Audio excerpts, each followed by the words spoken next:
Jesus. No. Okay, we're live. Welcome, everybody, to the 7th Annual Queen of the Peak Women's Surfing Championship. This is day 2 of competition here today. And out in the water here, we have the round 2, heat 1 of the women's shortboard. Yeah, so all the top seeds in the water here, Brendan. We've got Mattea Olin, Dawn Batenchuk in the water, Jess Baldwin, and Robin Van Gee. So Mattea being the top seed, she's in red. Dawn Batenchuk is in white. Jess Baldwin is in yellow, and in blue is Robin. Yeah, this should be a good heat to start off the day here.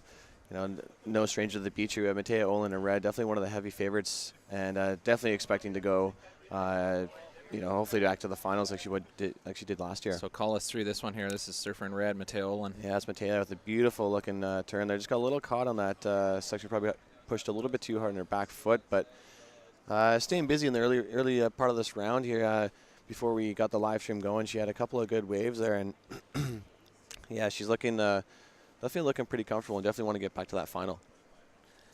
Yeah, I think based on how she's been surfing, as long as she doesn't try and oversurf, Mattea should make it through several rounds here. Conditions looking actually really good. We got a split peak here, so we got Surfer in blue up on the right. Mattea Olin just sort of pushes out of that one. Yeah, it's Robin Van Gee in her backhand here. Kind of just not really finding her rhythm just quite yet, but still early.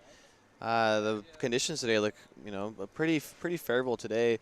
Definitely not as big as yesterday, but that predominant west swell is supposed to be holding all day today. There is an underlying south swell that's supposed to be pulsing through later this afternoon, but predominantly that 1.3 meters at 8-second west swell. That peak, too, there, Mikey, has been working kind of all yesterday, and even today it's looking pretty good. Yeah, we've got good banks right through all tides, so low tide, especially with this dropping swell, should be quite good, and then these high tide banks are pretty predominant, so I think even once the tide pushes through, we should still see lots of action all day. Yeah, we saw that yesterday with that outside bank on that low tide, definitely lighting up, and as that tide shifted towards high tide, it was kind of great if you could get those outside sets and then work your way right to the inside bank. And that inside bank was actually putting up some pretty good walls and faces for these ladies to surf on. So we'll see how the conditions shape up today. Definitely not as big as yesterday, but all these girls are very familiar with the Cox Bay territory here and the waves that they surf. So we'll see what they can do out there and see if they can get some good scores on for the judges.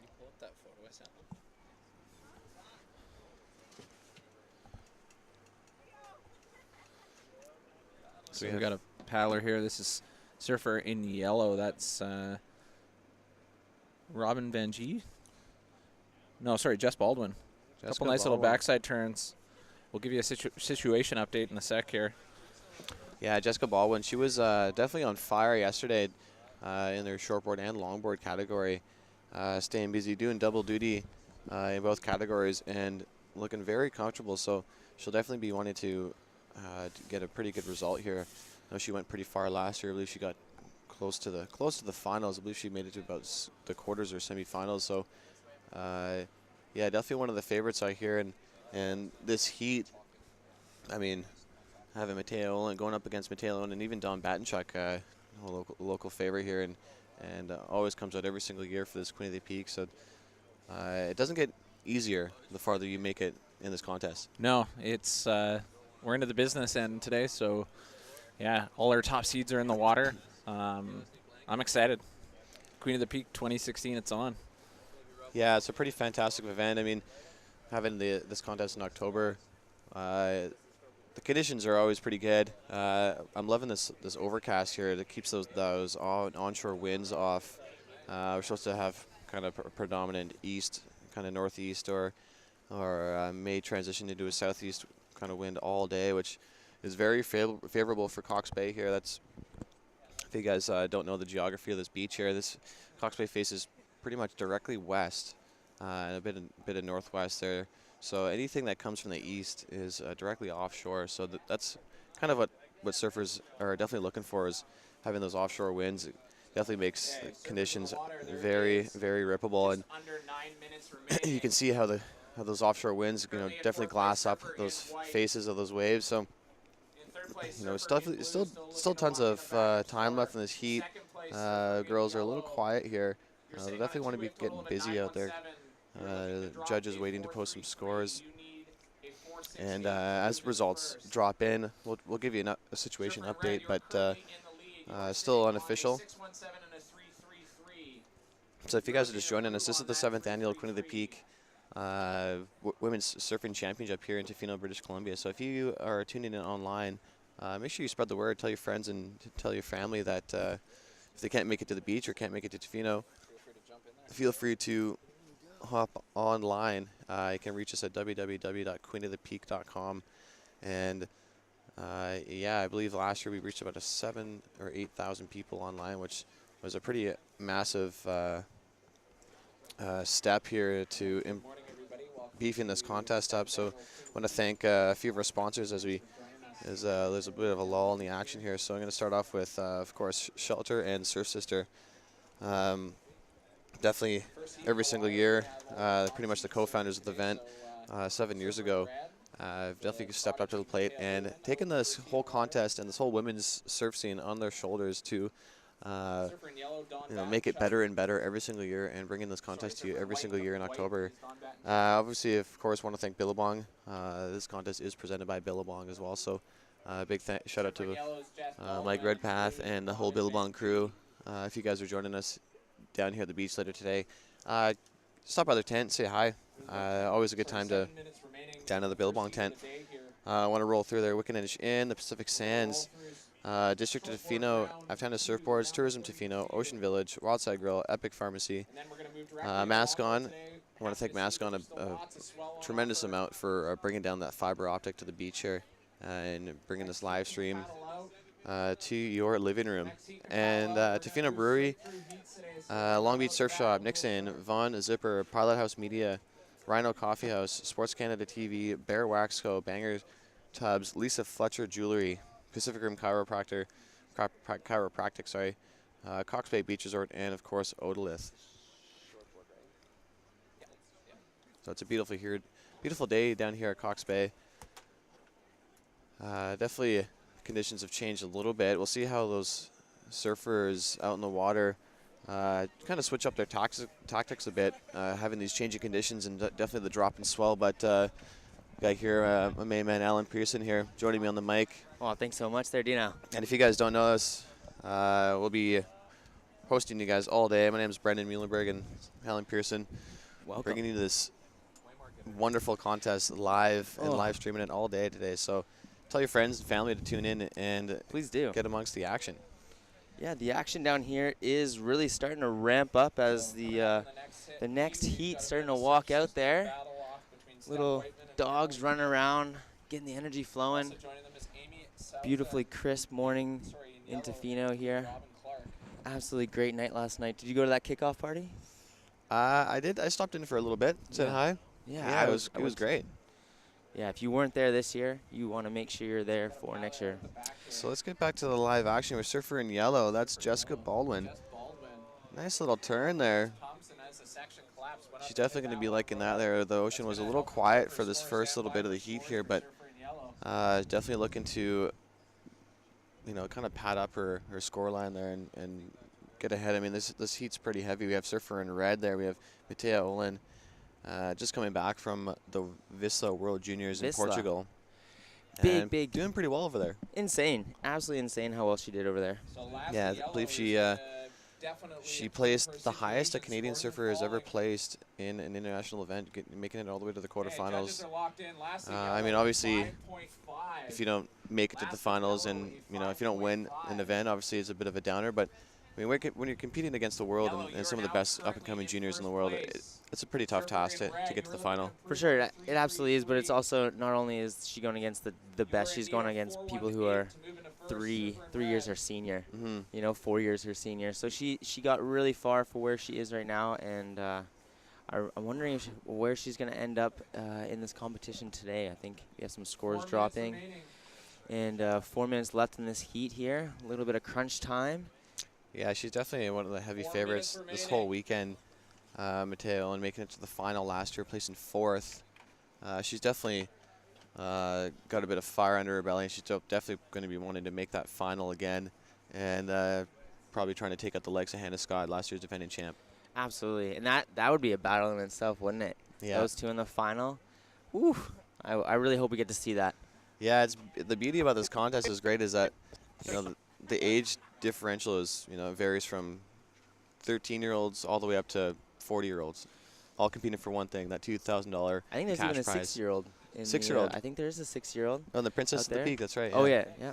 Yeah, And, it's the age gap here is it's pretty remarkable to see, you know, the past, present, and future of surfing all competing in one contest. all coming together, having fun out there, sharing waves, but getting pretty serious as the prize money for the shortboard, I believe we have said, is about $2,000. That's a lot of money up for grabs, especially if you're only 12 years old. And here we go, Mateo Olin up and riding, doing a great hit off the top. Surfer in white. Boom, hitting it again, finishing her turns off. This is a whole new level for just that lady right there, getting a great wave. Yeah, the flurry of waves there. Matea getting a little stuck at the top there, surfer in red. I'm not sure what she was trying to go there, going a little bit too big. Maybe she's feeling a bit of pressure here. She's currently sitting in 2nd place here. She's sitting on a 6.17 as her top score with a 3.33 as a backup. But yeah, she definitely goes. didn't like that wave first. But this is looking like a good one Setting here. it up, nice, gets the fins loose, straightens Nice. out. Looking very comfortable under that board there, or on top of that board. So App tennis made. bit of redemption there after that first little bail. But yeah, Matea definitely no stranger to surfing conditions like this today. No, absolutely not. But, you know, you got to wonder, coming all the way from Portugal, just surfing some more powerful waves, a lot heavier of a competition out there, just being the whole world junior thing. And flying in, probably still jet-lagged this morning. She was looking pretty bright and bushy-eyed when Yeah. she was waxing up her board. I had a little chat with her. And for surfers that are traveling all over the world and surfing different conditions, and it's got to take a toll a little bit when you're coming back to conditions like this, or even just the cold water. Getting used to it takes a couple days. Sure does. You know, and that's where you really want to lean on your support crew, and she has a great family. Her mom is always there, and her sister's always out there with her and cheering her on. And we'll see later on today Snowa Olin getting out in the water. But here we go. Got some waves coming in, and let's see what goes down. It looks like everyone's wanting to get one. Here's Jessica Baldwin diving in. Here we go. Under a minute remaining. There's Robin Van Gwyn on her backhand. Just taking it easy. Yes, cruising. We got Oh. Jessica Baldwin looking on a beautiful left here. She is not letting this go easily. She wants to win. She's here to play. Nice looking couple of turns there. She's looking all the way to the inside and see if she can finish it off. Good job, That's Jess. definitely going to be one of her better waves of the day here. So in the dying seconds, we've got 30 seconds remaining left in this heat, and Jessica's definitely got to be feeling pretty confident after that one wave. That's everything you want with 30 seconds left, is get a nice long wave, get some turns in, straighten out, finish it off for the judges so they know that you had all control throughout the whole time out there. Yeah, definitely a little situation here. So currently in 4th place, surfer in white. That's Don Battenchuk. In 3rd, surfer in blue, that's Robin Van Gwyn. In 2nd place, surfer in yellow, it's Jess Baldwin. And in 1st so far, Matea Olin in red. Like I said, those are all unofficial results, but still waiting for some scores to drop, and we'll keep you posted on that. But we're going to go have a little bit of a commercial break here. We're going to see what Pete DeVries has to say about the Cox Bay breakdown. Oh, I cannot wait to hear this. Hi, I'm Pete DeVries, and this is your Shelter Cox Bay Breakdown. Cox Bay is our most consistent wave in Tofino. It is open to anything from a north, west to southwest swell, and offshore winds are from the east, southeast, or northeast. So you can pretty much surf here most days of the year. Cox Bay varies depending on the tides and the sandbars. Generally, the higher tide has a bit more power, a bit more punch, and there can be some inside little tubes. And the low tide, there's these big rangy peaks that you have to hunt down and find the right zone in order to catch them. I'd say Cox Bay is one of my favorite waves to surf in Tofino. It's kind of known as our go-to spot. It's the easiest place to go and surf and get waves, but it can also be the most frustrating place in the world on its day. You can kind of find a little bit of everything depending on your session out there. And look, stand-up barrels, the girls are gonna get tubed tomorrow, I hope. All right, welcome back to the 2016 Queen of the Peak 7th Annual. Yeah, that was a wonderful video put together by Adam Chilton. It's a Shelter Cox Bay breakdown. And who else to get it done by? Pete DeVries. There's no one else to get it done by. But wait 1 second here. We got a rider up in red on a beautiful aft tennis bob. Beautiful colors. Here we go. Steph Whiteman just killing it, cutting it back to the section, not letting it go. She is going to ride this all the way through to get the points, keeping it with that energy. This is a great little first wave. He just started. There it is, and she kicks out. Awesome. I think she's going to be happy with that as a first wave. Yeah, I really like that wave choice by Steph Whiteman there, and surfer in red. Picking off one of the first waves of that set, and in this early part of the round here, about 18 minutes remaining left in this heat, she's got to be feeling pretty comfortable after that one wave. Oh, absolutely. You know, she has the right board for the day. She has an aft tennis bob. It's made for these smaller, mushier waves, so you can really stay in that power energy. But here we go. Two riders paddling up and riding, splitting the peak. There you go. So that surfer in yellow, that's Amy Souza, all the way from Ucluelet. They're looking pretty busy on her backhand. See if she can link this inside there. Kind of had a bit of an open face there. Just didn't really like what she saw, but had a couple of decent turns off the start there. And that's the whole thing about surfing in a contest, especially when there's only a few contests a year. Definitely at the start of the heats, get a couple waves on your feet and get those kind of pre-contest jitters out. Absolutely. These ladies have been, two of them just sat all day yesterday watching all the surfing go down, getting ready to see what was going to show up for them on the competition. And early morning start in the crispy mornings. We had a bit of rain here. And yeah, it's pretty mild right now. I kind of enjoy in the fall time here when the rain comes through. The temperature just kind of stays pretty mellow. Like Sure yesterday does. morning, it was a little bit clearer, and it was definitely a lot chillier yesterday morning. But the conditions today looking pretty good, and hopefully it'll hold all day. Hopefully that rain will subside. And I mean, it's to be expected out here. We kind of live in a rainforest. we do really very beautiful temperate rainforest we are surrounded by. Not very much like it out there in the rest of the world. So we're in the hot spot, Yeah, or the wet spot, we could say. the wet spot.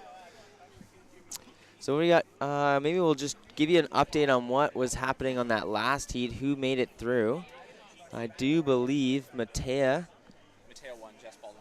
won, and Jess Baldwin got through to the next round, so they're headed straight up to the quarterfinals. That's a big one for a little bit of relaxation for Matea, just getting through, and I'm sure Jessica Baldwin is through the moon. She's been slaying. She will be a force to be reckoned with in the next couple of heats because she is finishing her turns and she's picking the waves, the right waves at the right time. Yeah, I mean, it's a bit of a no-brainer there with Jess Baldwin and Matea Ola moving on ahead. They were definitely the busier of the two, the four surfers out in the water. And I mean, for surfer in white and surfer in blue, Don Battenchuk and Robin Van Gwyn, definitely something to look at, especially for next year and future contests to come, is staying busy. You never know what these waves are going to offer.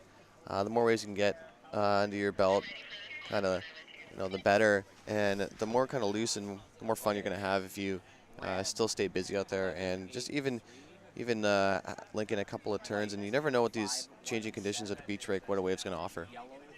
Yeah, it really is a very different day today than it was yesterday. We took a couple snapshots of yesterday morning to today. That I would say the waves are a little bit smaller, not breaking on that outside bank, more on that inside channel where you have to really find that one that's going to line up and hit the sandbar all the way through to the inside to keep you up and riding, to get those points to the judges. The judges really are just waiting to hand out if you have the ability to give it to them. Yeah, I mean, Alan, for the surfers on the water there, definitely the changing conditions here. Do you think that plays an effect on their mindset going into day two of the Queen of the Peak? Oh, absolutely. You make a game plan for your round one, and you hope you execute. And if you do, you get through. And then you come early morning next day, set yourself up and try to forget what you did yesterday, how you did, and focus on what the waves you have on offer right now. Here we go. So that's Emily Thick on her backhand there. Looks like she's on a Aftana Absolutely nice board. Nice board. She's on there, a little purple. I think it's like a purple dinosaur Aftana stub. Yeah, all these girls are definitely enjoying the Stefan's kind of crafts there. He's no stranger to the conditions out here and definitely making boards that are very favorable for conditions in Tofino. Oh, yes. Yes, I have actually both those boards. I have a board literally to a T, what Steph Whiteman is riding out there, and also I have the Aftana stub that and I think that's going to be a bit of a factor here as the conditions, kind of if they stay the same here. Board choice. Oh, you want that volume. For Steph Whiteman and Emily Thick coming out with those Aftana stubs and the bob, they're definitely going to help them quite a bit here. But we have Amy Souza on her forehand here. Setting it up, trying to get past those sections, but, not giving up and hitting that foam, which is great. That's what the judges want to see. They don't want to see you give up on that. Yeah, I really like that finish by Amy, trying to piece anything she can and just to throw some scores on the board there. That was a really good finish by Amy. Surfer in blue. Robin Clark up and riding. Clark. Just a quick one, closed out on her really fast. Not much on offer on that one, but, the wave choice and a little bit of luck. If you don't sit down here like Pete DeVries and watch the waves day in, day out, you kind of just have to hope for the best if you just don't know what's going on. Yeah, I mean, definitely totally different conditions from yesterday. Yesterday we saw those swell lines pulsing through pretty much all day, and it was very contestable swell, where today definitely going to change the game up a little bit. Maybe we've got to sit a little bit closer to the inside, kind of pick off these sets a little bit later, because if you're sitting out too deep, the waves today don't really have that much power to get that out, to catch a wave on that outside bank like it was working yesterday. But we'll see. Right now it's about low tide. The tide's starting to come in. I'm kind of excited to see how this inside bank shapes up for the girls later today, because yesterday it was on fire. Absolutely. Absolutely. This inside bank has really been the spot to be during the whole summer, and we've been lucky it stuck around for us, didn't disappear as our sandbars do move. This is not a reef out here. We have hard, nice smooth sand, so nothing to worry about when you fall. So hopefully, no one gets a bonk in the head or anything like that today, but those sandbars are looking pretty good for us. As long as the swell just keeps on doing its thing, we should have some great waves in this afternoon here. Yeah, and I'm hoping the forecast kind of holds throughout the whole day. Looking at the La Perouse buoy forecast, it's forecasting 1.3 meter waves at about 8 or 9 seconds currently. It's been dropping all morning. Hopefully it doesn't drop any more than this. And there's a bit of an underlying south. I was checking out the other surf forecast websites, Surfline and Magic Seaweed and Surf Forecast, and supposedly there's supposed to be a 1.5 meter swell foot swell at 17 seconds pulsing through. That's a pretty serious ground swell. Not that big, but for you guys back home that maybe don't know too much about the swells, imagine if you take a piece of metal, nice thin piece of metal, and you have 17 feet of it, but the height difference from end to end is only a foot and a half, and you try to compress that, you're going to get a big wobble in the middle. That's what the energy does to the water, whereas with the shorter period swell, it's more of a wind swell. You imagine you only have 4 feet of that, but it's 8 feet long. You're not going to get that much power kickback. So a little bit up and down here, and when that south swell does start to pulse through, we'll see nice, cleaner lines, easier to read. But do you have an opportunity to close out, unfortunately, on our sandbars every once in a while if it doesn't hit at the right angle? So here we go, rider up, Robin Clark, I do believe, keeping it with it, and she decides to kick out there. Yeah, I like that wave choice by Robin Clark there. The sets that were rolling through didn't really have much to offer, but she definitely picked off pretty much the best wave of that set, and she's definitely going to help her scoreline here. So current situation in the water right now, currently in 4th place, surfer in white. That's Emily Thick. She has a 3.67. Looking for a backup score, so she definitely can improve on that big goose egg that she has as her second wave. So pretty much just stand up and you'll get a score. In 3rd place, we have in blue, that's Robin Clark. She has a 3.83 and a 3.07. Definitely looking to improve on those threes. And then currently in second place, surfer in yellow. That's Amy Souza. She's a 4.77, backed up with a 3.23. And then surfer in red, that's Steph Whiteman with a pair of sevens. Steph definitely coming out, got some fire under her board there, and really trying to make that final. She wants it. Yeah. I haven't seen her out there in the water. Oh, here we go.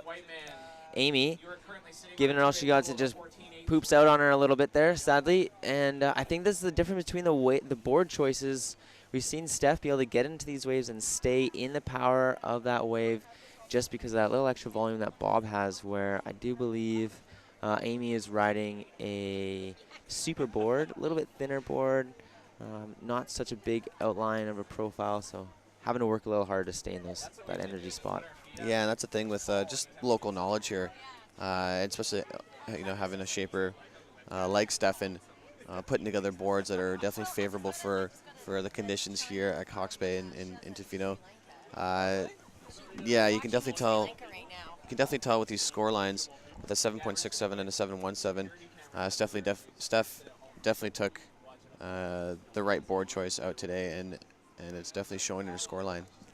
All right, well, this just in. We have a good friend of ours. Oh, wait 1 second. Steph Whiteman not letting it down. Turn. She's got in the first place, but she is smacking the lips. She loves this. She's having too much fun.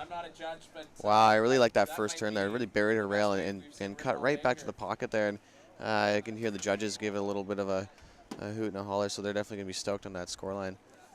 Emily Thick up and riding, just keeping it simple. She doesn't need too big of a score to keep herself up there. But hopefully she can get something in just before the end of the heat here. Yeah, I'm excited what the judges are going to do for Steph's wave there. Definitely came out with a lot of speed off that drop, and really put all she could in that first turn of hers. And I like the way that she finished off with a bit of kind of power. Oh yeah, hitting that foam section and riding out clean. She's definitely probably feeling very confident after that wave. Yeah, that might be the best wave I've seen anyone catch so far today. And Steph Whiteman just has comboed the field. We have a combo situation. So Yeah, Steph just really showing that if you want to get farther, you got to earn it. You got to give us your best. And here we go, So Amy. Souza up and riding on her forehand. Staying pretty busy there, getting to the top there, trying to keep some speed. Unfortunately, just got a little caught at that end section there. The waves are definitely a lot softer compared to yesterday, but there's still some waves out there where you can put up some high scores. We're seeing Steph's highest score that just came in here. She just posted an 8.93 on that last wave. And that's in the excellent range. So that's what the judges want. They want, that's what they're looking for if they're going to handle those big scores, is they want power, flow, maneuvers in the critical places, and Steph gave it all to them. Not leaving much room for much better, but I'm sure she can do it, and I'm sure we'll see a couple nines go down later on in the session. We've got an update from a friend of ours, Sherry, all the way from Sri Lanka, teaching surfing out there. She is a surf sister. Took a little trip over to Sri Lanka to catch some rays and see what it was like to hit up their point breaks out there. Happy to know that you're checking in with us there, Sherry. We miss you over here in Tofino. Here we go. Ladies walking out, chatting away. Who do we have on our screen here, Dino? Yeah, so that's going to be Heat 3, Round 2 of the women's shortboard. So a surfer in red there, that's Lou Rogers, and surfer in white, Lauren Akins. Maybe playing a little bit of mind games there, trying to get in each other's head before they get out there. Maybe they're just talking about what they had for breakfast. Who knows? Yeah, it's definitely a pretty fun atmosphere down here at the beach. If you guys joined us yesterday online or even came down to the beach, I probably counted over 300 smiles on everyone's faces down here, and everyone pretty much having a good time. Oh, absolutely. I was down here about 7:30, and there's lots of people down here for 7:30. It was really cool to see, and the flocks of people are now really starting to stream in. The beach is getting a lot busier. So if you are in town and have some free time, come on down. It's pretty fun. I'll send Robbie Ferguson down there to shake your hand and give you a little high five. Yeah, Robbie Ferguson, no stranger to Cox Bay. Here, one of our head judges here. Great guy. Absolutely great guy. He's on the fire team, volunteer and firefighter, putting his life on the line for the community, and a great longboarder, all the way from Australia, I do believe. Yeah, I think he's plays pretty well at the Rip Curl Pro a few times. I think he's going to be competing a little bit later today in the U16 girls, but we'll see how that goes. Yeah, I don't know if he wants to lose, so he may not get involved. Yeah, I mean this judging panel. That's one of the things about the Queen of the Peak here that really separates it from other contests is the judges that we have on store here, up on the booth here. So, going down the line, we were just talking about Robbie Ferguson and also another local heavy. We got CeCe Younger, another judge. You have Michael Darling. He'll be filling in later today. Kai Pelledo, born and raised. Born and raised. I mean, these last two judges kind of need very little introduction. We have the likes of Noah Cohen and Peter DeVries. So definitely a lots of surfing talent up here in the judges booth. So really makes it good for the surfers out in the water there, knowing that they're going to be getting, scored right. Absolutely, and there's nothing worse than paddling out, giving your all, and then coming in to see that the scores that you believed you had just didn't really line up. And so far, I don't think there's been any miscommunication in what the judges want and what the surfers are going to give them. And for the most part, here we go. We got a nice wave coming in. Steph seems to be in the spot. She's going to take it. Oh, a little bit of mind game there. A little hey-ho. Am I going to go or are you going to go? I don't know. Yeah, a little bit of a friendly competition there. Not really sure who was going to drop into there, but yeah, I mean, looking like Steph Whiteman here sitting in first with a surfer in red. She's got an 8.93 and a 7.67. This is Amy Souza. She's currently in second place. She's got a 4.93 and a 4.77, so she's definitely going to be pretty confident. I remember talking to her yesterday, and she was just stoked to pass round one. Oh, absolutely. And here she is in round two, currently sitting in that transfer spot, so definitely a good result for Amy. Yeah, and when you make it to the quarterfinals, there's not much left. You just got to get through 2 more heats, and you can walk away with that $2,000. Yeah, I mean, $2,000. we were talking a little bit earlier there with Mikey Jacobson on the mic. It doesn't get any easier the farther you go. You may be stoked making those heats, but the competition just gets harder and harder. So we have Emily Thick up on a nice wave there, cutting right back to the pocket, getting into the energy here, looking down the line, waiting for something. Oh, and right behind Steph Whiteman just comes and swaps something, says, Emily, you're doing a great job out there, but I want, this is the next level. I'll show you how to surf backside. Yeah, Steph Whiteman she came into her screen with a nice backside turn there. She's looking very confident out there, and definitely a force we recommend. She posted an 8.93 earlier in the heat, so getting some scores in an excellent range. And I believe that's the first excellent score that we've seen in the women's shortboard so far all weekend. Yeah, all weekend, top score dropped, and I think we're going to see something a little bit better on that as she showed us a couple different maneuvers, a little bit harder hitting on that backside turn, and surprised us. That was a bit of a surprise. That was a good turn. Whenever I'm surfing out there and I know Steph's out there, I really try to up my game because she is a ripper. Yeah, so if you guys are kind of unfamiliar with what the judges are looking for in the shortboard category, they're definitely looking at the commitment and the degree of difficulty of the wave that you're catching. So, the size of the wave plays into a factor. All the critical points in the wave that you're maneuvering on.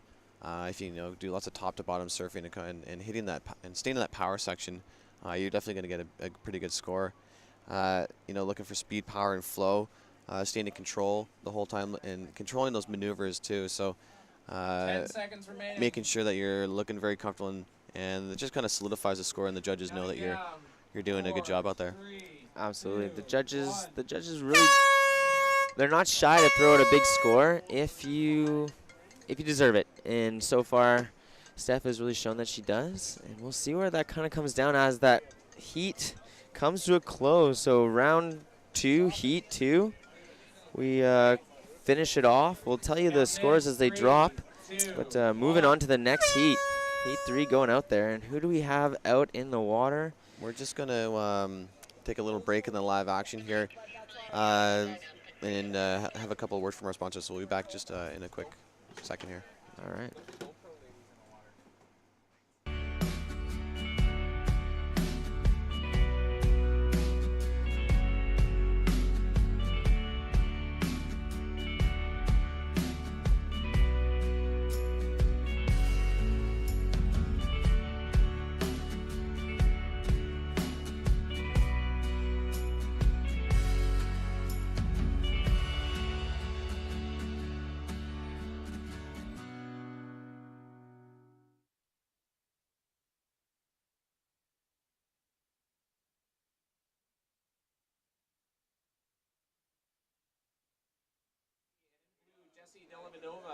All right, here we go. Splitting the peak. Riders are up. They're out there. Yeah, welcome back to live action here. This is the 2016 Queen of the Peak Women's Surfing Championship, and we're day 2 of competition, and currently in the water here. This is Heat 3, round 2 of the women's shortboard. So out in the water here we have, wearing red, we have Lou Rogers. In white, Lauren Aiken. In yellow, Ali Bernardi. And in blue, Jessie Della Vedova. I don't know too much about this heat, to be honest with you there, Dino. I really, it's all open in my mind. Seems like the girls that are coming out of the water are pretty pumped on how they did out there. They're all friends and giving each other hugs down on the beach. Yeah, it's this round 2 here is starting to kind of shape up to be. There's lots of good surfers out in the water right now, and you know, hopefully these conditions can kind of hold through. Really hope that swell doesn't drop off too much. But we just saw in the earlier heat there with Steph Whiteman, you know, being able to post an 8.93. So there are waves rolling through. We see this nice, beautiful looking left here. That's surfer in blue, looking to grab that. It's Jessie Della Vedova on her backhand.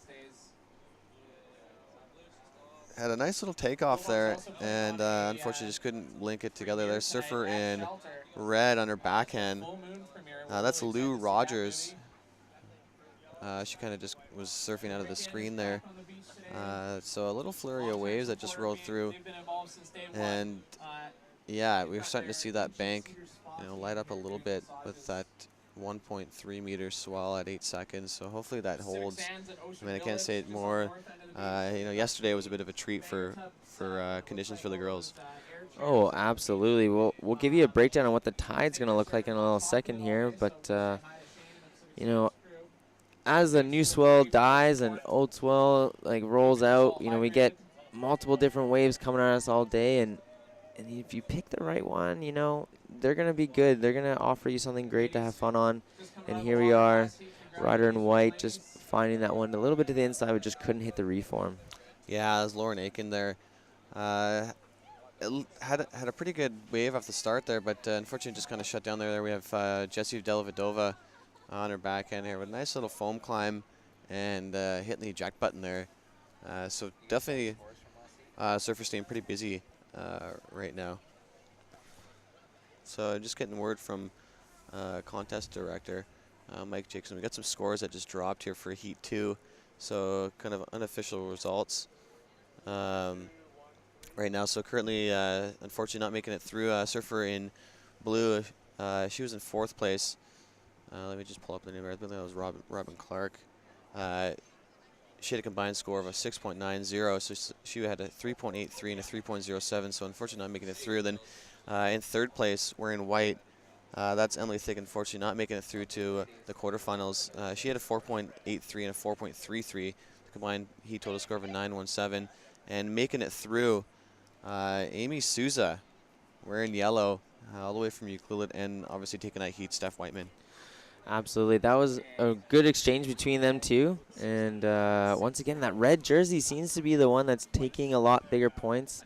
Just randomly, it must just be the way it's all drawn up. But we'll see what's going to go down on this next heat with Lou Rogers wearing that red jersey. And yeah, I believe all the surfers in the red jerseys out there are the top seeds from last year.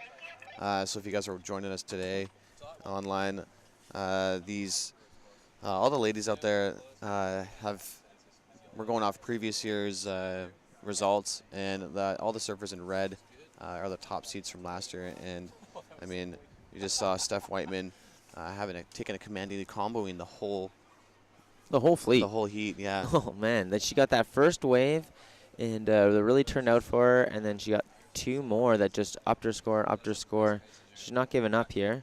So it looks like last year Lou Rogers probably made the quarterfinals. So she's looking to get past this one, and she's not going to be an easy one for her with Laura Akins and Ali Bernardi and Jessie Delavadova. Horrible speaking on last names. I'm really not the best at it, but I do try. I do try. Yeah, so we do up here in the booth. Do apologize if any family or friends are watching, pronouncing over 100 contestants' names. You know, We're gets bound to gets get one wrong. confused. Yeah, Oh, we're yeah. bound to get one wrong. So apologies ahead of time if we're not saying it right. You can come down to the booth and come yell at us if you want. But yeah, see some swell lines approaching here, and all the surfers are looking to go for here. We have surfer in yellow, Ali Bernardi, looking at a beautiful looking left here. See what she can do with this wave here. Oh, A beautiful bottom turn there, staying nice. Oh, unfortunately, it was just a little bit too front foot heavy. Definitely a great wave choice, but not really capitalizing on a proper score. no, so because these waves don't have a lot of punch in them right now, we are on those short boards. She had a wider stance, and just with that little bit wider stance, you have to know that you cannot put that much extra weight on that front foot, or exactly what you have there, your nose will just dive on down. So needing the wide stance to keep the board moving, but sometimes if you're just doing something a little bit different like that you're not used to, it's hard to read and feel what the wave is wants you to do to complete it. Yeah, I mean, surfing these pretty soft conditions today as well. It's definitely hard to keep that speed and keep your balance. Definitely when the waves are a bit bigger, like yesterday. Definitely easier to kind of find your feet, but you know, trying to stay ahead of that wave and ahead of those sections there when the waves are pretty soft. Definitely got to play a factor in you know, capitalize on a pretty good score. Here we go, rider in white. That's Laura. She's paddling hard, chin on the board. Got a beautiful Oh, looking left here. She can get into it. just missed it. Oh, Those ones man. can really work on your psyche, really work on how you feel and your confidence out there. Yeah, she's definitely going to be kind of hitting herself for missing on that last wave there. That wave is still kind of rolling through right to the inside. Definitely would have been a really good wave if she could get into it. But yeah, definitely Lauren Akins definitely looking a little shaky to get in that wave there. Probably wanting to bounce back pretty quick here. Oh, and here we go, rider in red, Lou Rogers. Just get a nice little wave across your screen there. Finish it off. We'll see what the judges drop away, but lots of swell kind of coming in every once in a while. So being a little flat, and then we get those pulses, and that is what they're waiting for. They want to wait for those good sets, find those ones that are going to hit that sandbar and peel all the way inside, and give them the opportunity to have a bit of face, get some turns, get some maneuvers out there to get up those scores. So here we go. Laura Akins back on the water, hitting it and falling down. That's all right. Maybe that was probably what she needed, though, I think, just to get onto another wave so she knows she has the ability to catch it. Yeah, well, you're looking at a pretty beautiful set that just rolled through, and I mean, Alan, having the current conditions today, you know, those girls are sitting on that outside bank there. We saw yesterday those banks were looking pretty good. Do you think it kind of probably a little mental factor there? You know, coming off yesterday with very contestable swell and the swell, you know, definitely dropping off today. Do you think the surfers have any game plans to kind of adjust to the conditions today? I hope so. You know, the ones that are going to make it through have a plan A and a plan B. And when plan A isn't going very well, they rely on their experience, and they have to go for plan B and work it out.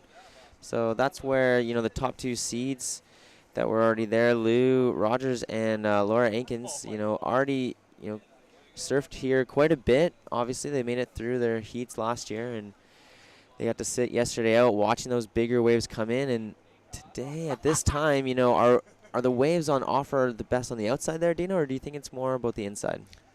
Yeah, it's hard to say. Watching these conditions change a bit, I've noticed the surfers kind of drifted to the south of the beach a bit. But I'm kind of liking that outside bank right now. I mean, if you put in your time and wait a little bit, those sets do roll in.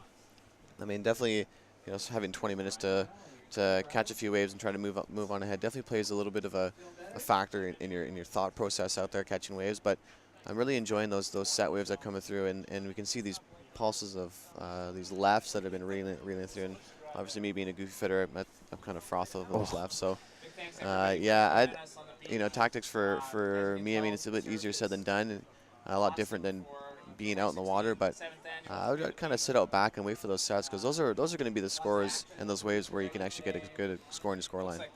Here we go. Laura Aikens up and riding, just hit a nice little snap there. Just keeping in the pocket, waiting for something on her backside. Another one. Here we go. Nice, well done. Ooh, there's another one. The judges are liking it. Wow, way to finish the turn off, setting it up. She's not done that. There we go. What is that, turn number 4, Dana? Wow, Lauren Aikens finding a beauty that just kind of rolled through. And yeah, like I said earlier, those set waves, they're out there, and Lauren Aikens definitely capitalizing on one of those set waves and linking together about 4 or 5 turns, and the judges going out of control over there. They sure are. They sure are. They are happy to see those turns. You know, that's what we all want to see at home when we're watching the TV. See the ladies push themselves and try new maneuvers out. Laura must be happy with that. She must be happy. Yeah, we're just getting some results here from the judges. Lauren Aikens on her last wave just posted an 8.43. 8.43. That, I guess Steph earlier today, what did she get, an 8.9? 8.97, yeah. So pretty close. You know, we're starting to get a bit of a gauge at what these point systems are going to be like and what you need to do to get yourself into that same position.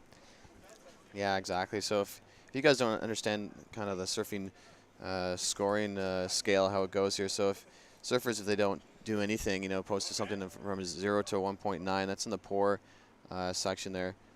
Pretty much if you just stand up and you fall, you know, you'll be getting a 1, but definitely do not want to, I'm not going to be moving ahead posting 1s. No. Got to be getting those scores a little bit higher. Absolutely not. Lou Rogers just hit a wave there, and I don't think she'll be getting a 1. I'm sure she'll be up in the 4 to 5.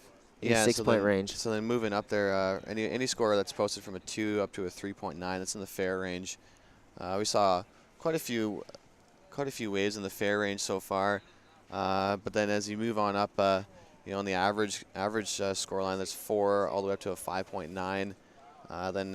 Then you start, once we get up to the 6 range, those are, you know, getting some pretty good scores there. We saw Surfer in Blue here, so we'll get back to live action. That's Jessie Delavedova.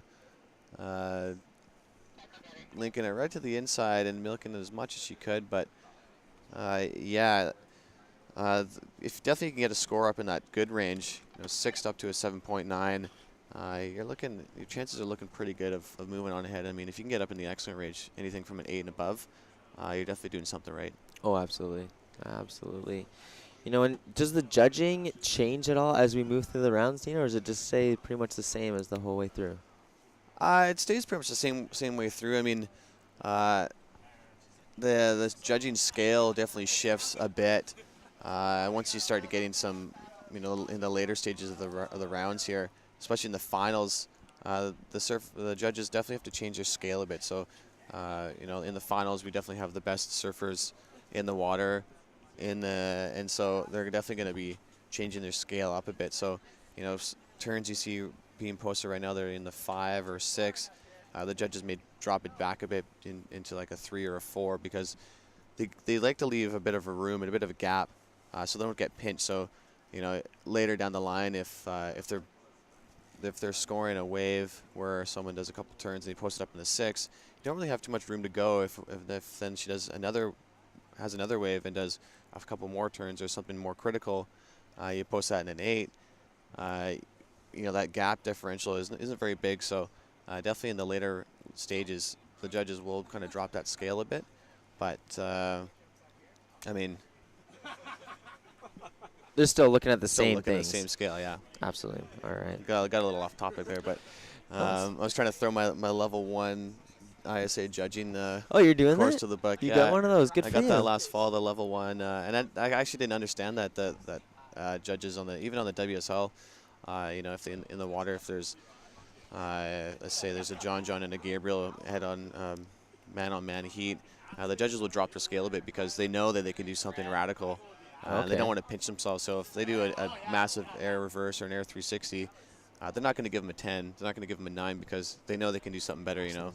So if you can do like an air and then link 2 massive turns, you know, that's when you're going to get those pretty high scores. But yeah, I found that pretty interesting. So I didn't know that. Thank you. yeah, you're welcome. Learning things every single day here. Surfing is not like any other sport out there. It really is super dynamic. There's so many different things happening out there with the tides coming in and out, new swells showing up, different surfboards that you can choose, and just how you're doing on any given day when you're paddling out there can really change the way you feel. And hopefully all these ladies out there are in the tunnel vision, game face, ready to hit it, because some serious competition is going down right now. Yeah, I feel pretty lucky to be here. There's a lot on the line. I mean, first place, getting $2,000. $2,000. All right, you there sitting at home thinking to yourself, man, do you think you could do it? Do you want to come out here, try to earn that $2,000? We'd love to see you next year. Yeah, I mean, this contest throughout the years has been growing and growing and growing, and now we're at about 100 or so competitors that have signed up this year, and it's great to see the turnout and, you know, the amount of women surfers we have out here in Tofino. It's pretty remarkable. Ooh, live replay. Let's check out this replay we got here. Nice alley, up and riding, looking down the line, and unfortunately just doesn't really figure it out for her. But that was still really awesome to see. And then here we go. We have Lou Rogers setting herself up, swapping that big lift there, holding it down, collapsing down and get back into that power zone, and just trying to finish it off. And this is too much fun. Live replays here. I hope you guys at home are ready, because we are ready to give you the show of your life.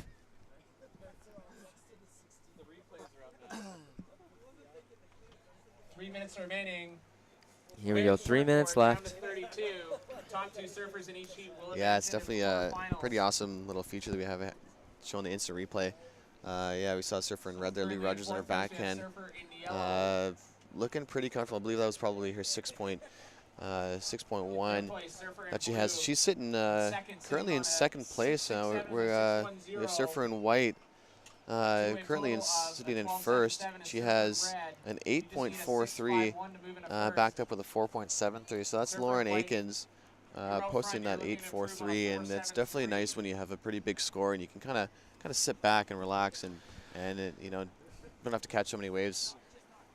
Yeah, that's one way to look at it. You know, just post some high scores and then sit and let the rest of the competition try to catch up to you, or get those scores and make it hard for those girls to even get a wave. So because there's no priority out there, it's kind of first come, first serve. Whoever's close to the peak, whoever stays nice and busy out there. And I think that's really going to come into play later on in the series when we get these higher level surfers up against each other in the semis and, of course, the final. Yeah, there's definitely a reason why as we get towards the quarterfinals and semifinals, why those surfers are there. And it definitely, you know, as we were saying yesterday on the live stream, just about having wave knowledge and also contest knowledge definitely pays off. And that's where those local favorites, such as Mateo Olin and Steph Whiteman and Hannah Scott, you know, no definitely regulars to see in the finals, and they definitely know how to surf a contest and going out there with the right mindset. And yeah, definitely, you know, if you're posting good scores, you know someone's right on your heels, you know, hassle them, sit by them, take their waves, or try to block them. It's all a contest, it's all a game out there. Yeah, and with that money on the line, you don't want to just say, hey, I just let you have that. So you got to want it. And a lot of these ladies, you know, as they're on the beach, they're high-fiving each other, smiling. There's lots of hugs. There's lots of love. But when it gets out there, it's business time. All right, so, you know, I'm going to go on a limb and Dino, who do you think is going to take it in the finals? Do you want to say a winner? Do you want to take a gander and maybe put it forecast a winner this early in the game? Yeah, really put me on the spot. Or who do you think will be in the final? Who do you think will be in the final? I mean, if I was to call to see who we're going to see in the final right now, I'd probably, I mean, I don't want to be throw any bias here, but you know, Steph Whiteman, she was in the final last year. I believe she got second. She's always a pretty heavy local favorite there, and I mean, defending champ, of course, Hannah Scott. She's definitely been doing lots of traveling around, spending lots of time in California, and definitely a favorite to be in the final. I mean, Mateo Olin, She got 4th place last year, but she's definitely been on a tear lately. Sure has. And she's definitely probably riding pretty high after going to the World Juniors and getting to the quarterfinals. So, and that last spot, I mean, it's kind of up in the air. I mean, after watching these past couple of heats, and then we have Sarah Taylor coming back from California, so she's always a pretty heavy favorite. But we're gonna step away from the action here for a little bit and have a quick commercial break. Stay tuned and don't go away. We'll be back after a quick short message.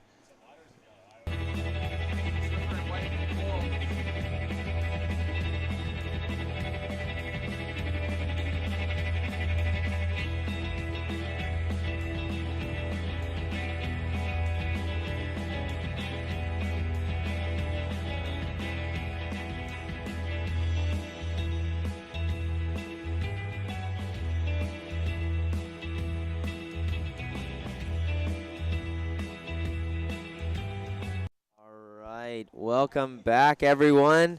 Here we are at the 2016 Queen of the Peak 7th Annual. What a day. You know, I can see the smoke over my right shoulder here at the Banger Tub. Don't know if anyone's in it just yet, but I might see if I can sneak in there at some point. Yeah, I mean, I know last year I think I counted about 8 or 9 girls in that Banger Tub, so I mean, maybe on one of our breaks there, Helen, we can make yourself comfortable in the Banger Tubs. Make ourselves, you know, it's a pretty cool idea. Mobile hot tub. Of course, in Tofino, those are the things people love, hot tubs. And here we are, live action, rider up and going along. I do believe that is Morgan. Morgan McIntosh? Morgan McIntosh, yeah, a surfer in yellow. Doing double duty yesterday. She was surfing the shortboard and the longboard division, and I believe she was advanced in both. Well, yeah, you can see her now in round 2, and I believe she advanced in the longboard as well. So definitely has her money out for her, doing lots of surfing. But I think that's gonna help in your favor. You know, getting on a longboard and catching a ton of waves and building that confidence, and then getting back on that shortboard. It kind of it's like a cakewalk, you know, and getting on that shortboard after surfing a longboard for so long, it kind of feels a little bit easy. Yeah, well, on the longboard, you really move around on it. You walk around a little bit to try to take advantage of the space that board gives you, and that mobility can really transfer over onto your shortboard. Although maybe it won't be as much of a movement, it still is really helpful to take that back foot, move it forward to help to get you farther down the line, and then stick that back foot back to help do one of those big maneuvers that we're liking to see that Steph Whiteman and Laura Aikens actually did it for our last heat here. Hannah Scott, defending champion, up and riding, waiting for that energy to come at her. Here we go. She's keeping it up and down, flowing away. Everything that wave has to offer. You know, but doesn't give up on it, and that's the really key thing, and that's what makes the winners from, you know, the people that just don't make it through the next rounds is giving everything you got, whatever that wave decides to give you. Yeah, exactly. I really like how Hannah stuck with that wave. I mean, not a very high-scoring wave, just because of the size, but you know, doing everything that she can and staying busy on that last wave of hers. So, you know, judges are definitely going to be looking at that. So, you know, sticking with it and trying to put together as many maneuvers as you can is definitely going to help your scoreline. Oh yeah, and this is a pretty heavy heat right now. We got, you know, instant replay. Here we go, Hannah Scott. Let's watch her here pumping to stay with it. Arms flowing up and down, hoping for the wave to do something, but see how she just turns her body and the board just straightens out to finish it off. And then we got Morgan back up on her backhand. Yeah, this is a beautiful looking wave from Morgan. I mean, kind of got a little stuck there. You know, you can see how the end section she had. She kind of cut back to that power section, but you know, the choice wave selection out here has been pretty good so far in this heat. It's still pretty early. I've got about 15 minutes remaining left in this heat, but yeah, you can definitely see the difference in kind of knowledge, wave knowledge. You know, Hannah Scott always doing those little cutbacks back to the power section, because that's where you're going to be able to drive all your speed, and which will eventually hopefully link into a big maneuver. Oh man, I would love to see another big air that Hannah Scott did to win it last year. Yeah, that was pretty mind-blowing. It was. Pretty good. It definitely was. Yeah, so I was up in the tower last year, and you could see, you know, the horizon underneath her board. So she definitely, being about 30 feet up here in the tower and being able to see some daylight underneath her board, that's pretty critical backside air she did. And maneuvers like that, that's how you're going to win a final. I was talking to Michael Darling, one of our premier surfers in Tofino, about backside airs the other day, and he said those are one of the hardest ones really to get. Your back is to the wave. It's hard to see that section where you're going to loft up and spin. I know I've never really gotten close to it, but I've been seeing him trying. He's getting a little bit better out there, and for Hannah Scott to really throw out that very critical maneuver, and it really paid off for her in the end with the win. So we'll see what she can, if she's going to razzle and dazzle us today. Yeah, I remember talking to Hannah after she did that air, and she didn't even realize she did an air. She thought she did a floater, but then she saw that photo, that infamous photo that Kyler got, and yeah, you could see the horizon underneath her board, and she was pretty stoked that she was able to hit that, especially when it counted to right in the final. In the final, that's when you want your best surfing to come out. If you peak too early and lose it throughout the rest of the heats, you're just going to become lunch meat for the rest of the surfers. So, yeah, we got in the water right now, round 2, heat 4 in red, the defending champ, Hannah Scott. In white, Nicole Lahouse. All right, Surf Sister. And in yellow, we have Morgan McIntosh. And in blue, we have Amy Shizim. I did not say that right, but that's okay. I believe it's Amy Shimzu. Shimzu. All right, so I was close. You're close. I was close. I was kind of close. All right. Thanks again for bearing with me. Yeah, I definitely have a pretty heavy Tofino show out here in this heat there. Nicole, Morgan, and Hannah. I know Amy living down in Ucluelet there. New owners of Howler's Family Restaurant. It's actually a pretty awesome what they've done with the place down there, and kind of revived a restaurant that's been around since the 60s, I believe, in Yuki, and kind of gave the town a bit of life, which is always nice, especially come fall, winter time. It's always nice to have some life in town, in both towns too. As well. In Tofino, definitely kind of being the premier tourist destination out here on the West Coast. Say hi to John Ford. Oh, we're just gonna. Tom Ford. John Ford John from Ford. Wales Center. Thank you so much for sending us the love. We really appreciate that everyone out there is watching us, and we appreciate the dedication that you have, because we do know that you are on the volunteer fire department, putting your life on the line for us, keeping us safe. So thanks so much there, John, and the Wales Center. Yeah, it's great. So if you guys have any feedback or want us to give you a few shout-outs or whatever, please post up on you can follow us on Twitter or ask us any questions you want at Queen of the Peak. They're watching from. And also, if you want to get social, you can follow us on Instagram at Queen of the Peak and hashtag Queen of the Peak as well. Who runs Finisera Travel is watching from India. Looks like we have Chrissy Montgomery's sister watching us all the way in India for our sweet company Finisera Travel. It's her called travel company. Finisera Travel. It's Chrissy's sister's travel company. And the legendary snowboarder, Maria Roy, out there just giving us a shout out. Thank you so much for posting on our Twitter. Keep them coming. I think my mom and dad might be even listening in on this. It's pretty awesome to have the support, not only for the judges and all the competitors, but all the love that we're getting as well. So thank you so much. So we have Surfer in red. That's on her back, and that's Hannah Scott. Nice top turn there, right back to the power section here. She's got a bit of an open face to work with. Another beautiful backside turn there. See if she can finish this wave off here. Little foam climb, but yeah, those two first maneuvers there, those two nice big backside turns. I can hear the judges are pretty stoked, and we'll see what kind of score gets dropped for Hannah Scott, but definitely if you like what I see out there. Yeah, it won't be as big as if she could have finished off that ride, but I do think that was a good wave for her. I think that'll be her biggest score as of yet. Really the only thing that's coming in an offer for the rest of the team. I don't think we've seen too much from the rest of the crew there, but look at that right that was just going through on your screen, and we have a rider up in yellow. broadcasting live. Morgan Thanks to McIntosh. Vascon, Unfortunately, yeah, she had a decent section when she took off there, but the wave kind of just shut down. But we saw Hannah's last wave. There's still waves out there. I mean, the conditions are a lot smaller compared to yesterday. We see Hannah on this inside little wedge here. I just didn't quite like what you saw, but yeah, those first 2 maneuvers on Hannah's last wave, I love that when you can dig your rail in there and throw some water, and that's definitely going to help your scoreline. It shows a lot of power and commitment, and we'll see. We'll just wait for a score to drop and see what she's going to get. All right, and that last rider was Nicole Lahouse on that beautiful wave.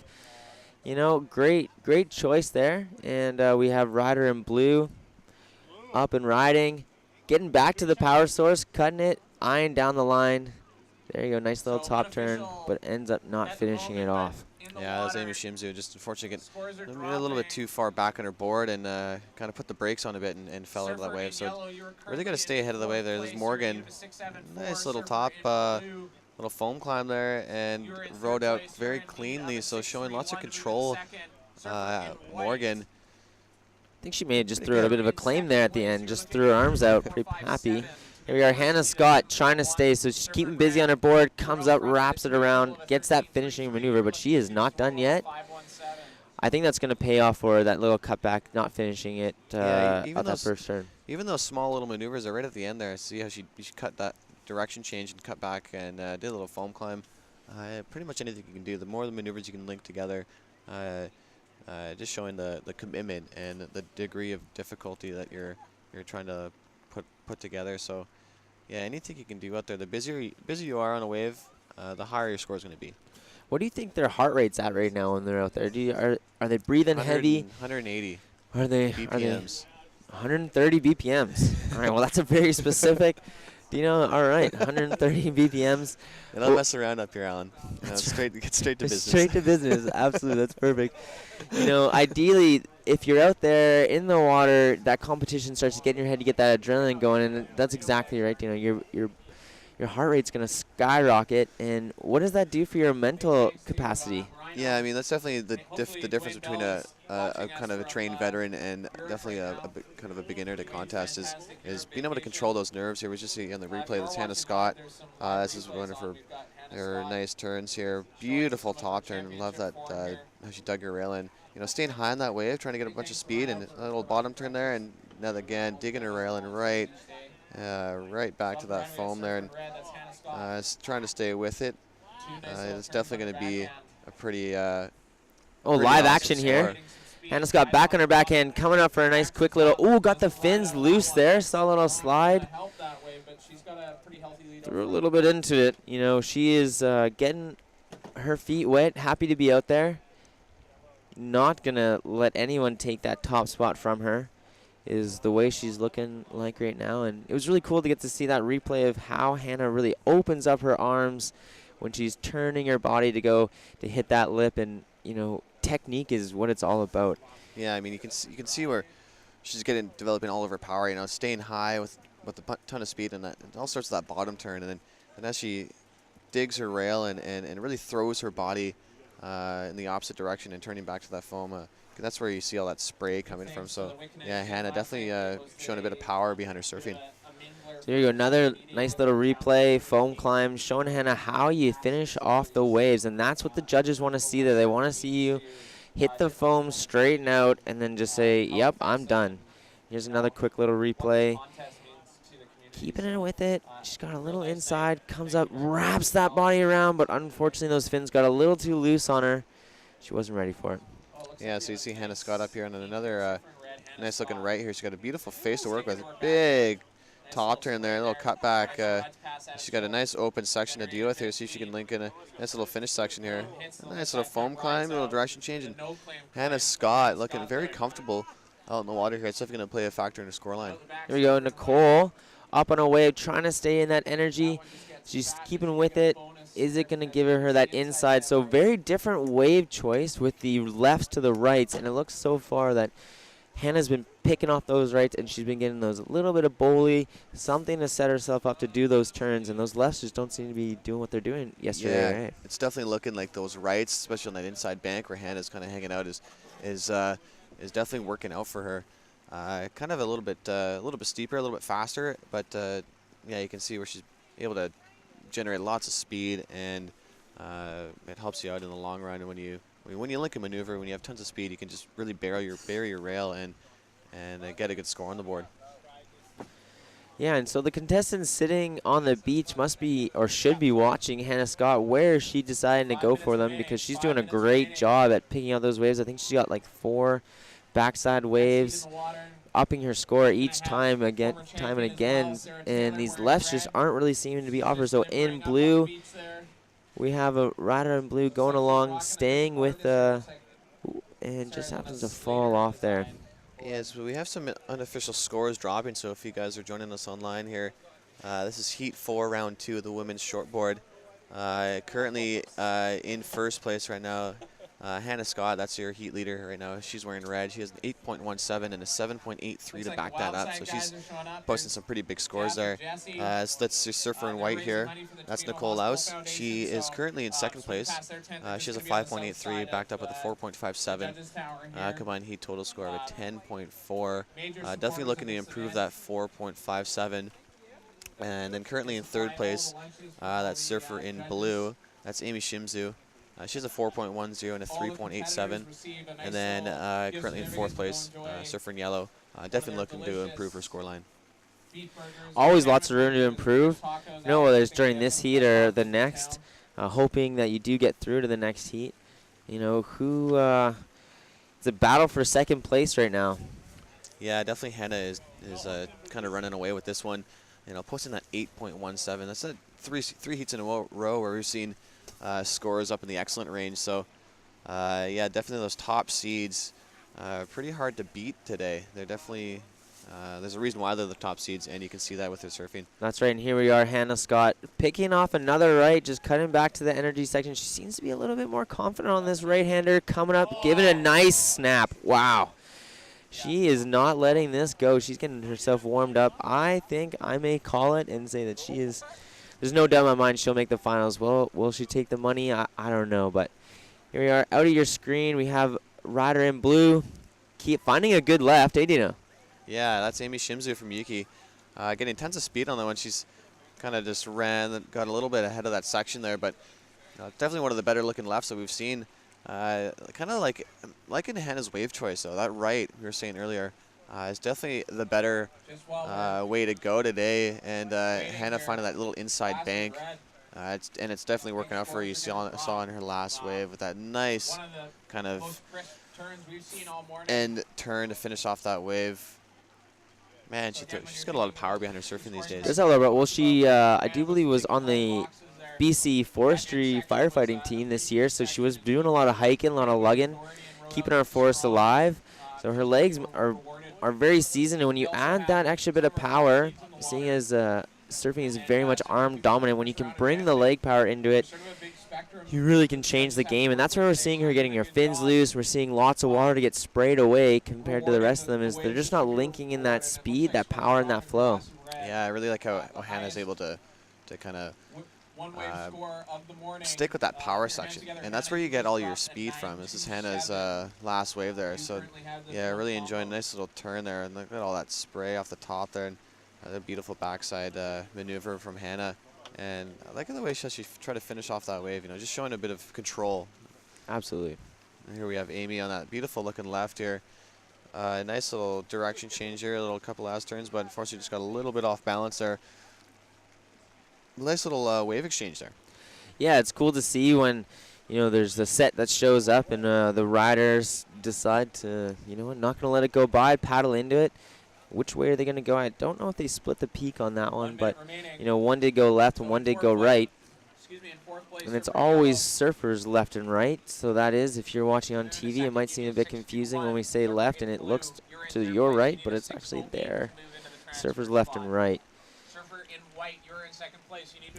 So just in the dying minutes here, in this heat, current situation in the water, surfer in red kind of running away with this one. Hannah just posted a 9.27. Oh my goodness. That's what the judges want to see. So after that, it was sweet that we got to see that replay to understand what they want. They want that heavy hitting power flow, and critical maneuver. Yeah, that's definitely one of those critical maneuvers. You can see all the water she threw right off the top there, and really throwing her body into that turn. And definitely one of the critical points of the wave there. The face was pretty steep and was able to post a high score. So their finish is round 2, heat 4. We only have 1 heat left in this round. And we'll let you know, a little bit of rain out there. If you're thinking about coming on down, make sure you have your rain jacket. I don't know if you can hear in the background, but there's a bit of rain. And there starts heat 5, round 2. So we're going to step back from the live action here for just a second here. We're going to take a quick commercial break. Stay tuned, and we'll be back after these short messages.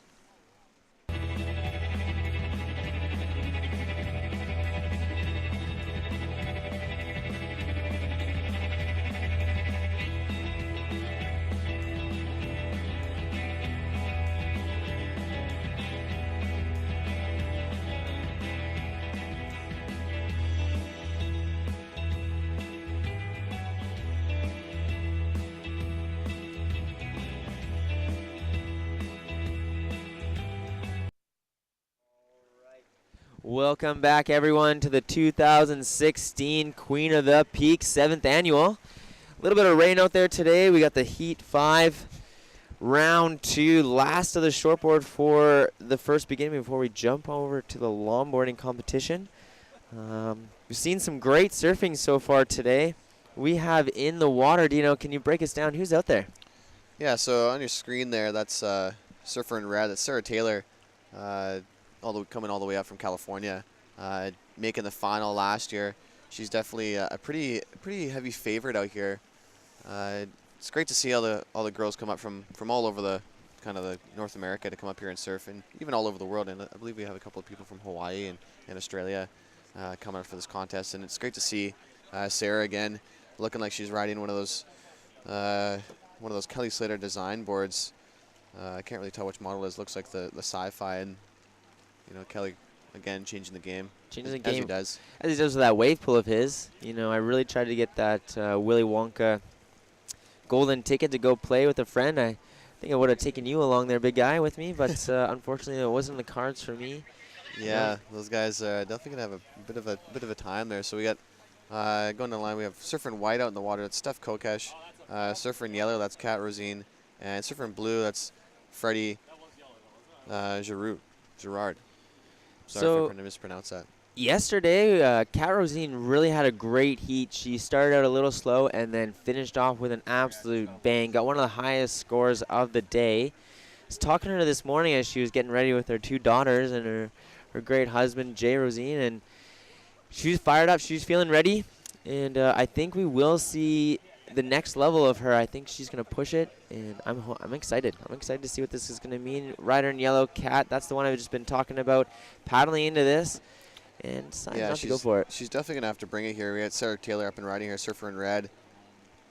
See if she can link something together here. It's a little bit of a soft wave, a little smaller wave in the set, but she's got a nice little inside section here. That's a foam climb, and finishing that flat wave with tons of control. That's Sarah Taylor. She definitely a threat to be reckoned with out here. And yeah, so all the other competitors, I mean, talking about Kat, yeah, definitely getting some of the better scores of the day yesterday. She's definitely going to have to bring it. And Frederique Gerard was posting some pretty good scores too. And she was definitely one of the standouts for me, at least in my eyes, yesterday in the longboard. Frederique was definitely staying busy, and I just loved her wave selection, catching those bombs out the back, and the judges loved that. Yeah, because, a big part of the judging selection is the wave choice, and if the bigger ones offer you a little bit more, go for it. We are seeing some good pulses pretty regularly. About every 5 minutes, there's a set coming through, and in a 20-minute heat, that means you get 4. You could have 4 chances, and you only need 2 to get yourself through. Interesting to see. Sailor Taylor went for that left-hander.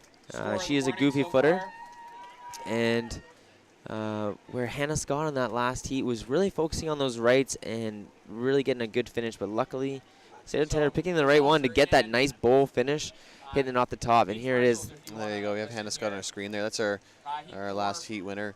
and current defending champion. Absolutely. And, she's got a bit of fire in her eyes. She's probably one of the nicest women out there I've ever met. Always smiling. Always smiling, always Having laughing. a good time. Yeah, definitely pretty awesome person to be around and even just to hang out with and even surf with as well. You know, always super friendly in the water, in and out of the water, and yeah, I don't think I've ever seen her not smiling. No, I definitely, probably one of the most memorable times I've had with Hannah Scott was we were over in the corner at Cox Bay, and something happened with the swell and the sandbars. It just turned on, and she was pulling into barrel after barrel after barrel. And watching her really push her skills to that limit, I tried to get into a couple of those, and that was not on offer. But the top athletes there, you know, Isaac was out, and I do believe Pete was out, and even Stefan Aptanis. Here we are, live action, Rosine. Kate. Oh, nice wave choice. Sticking Yeah. to those rights.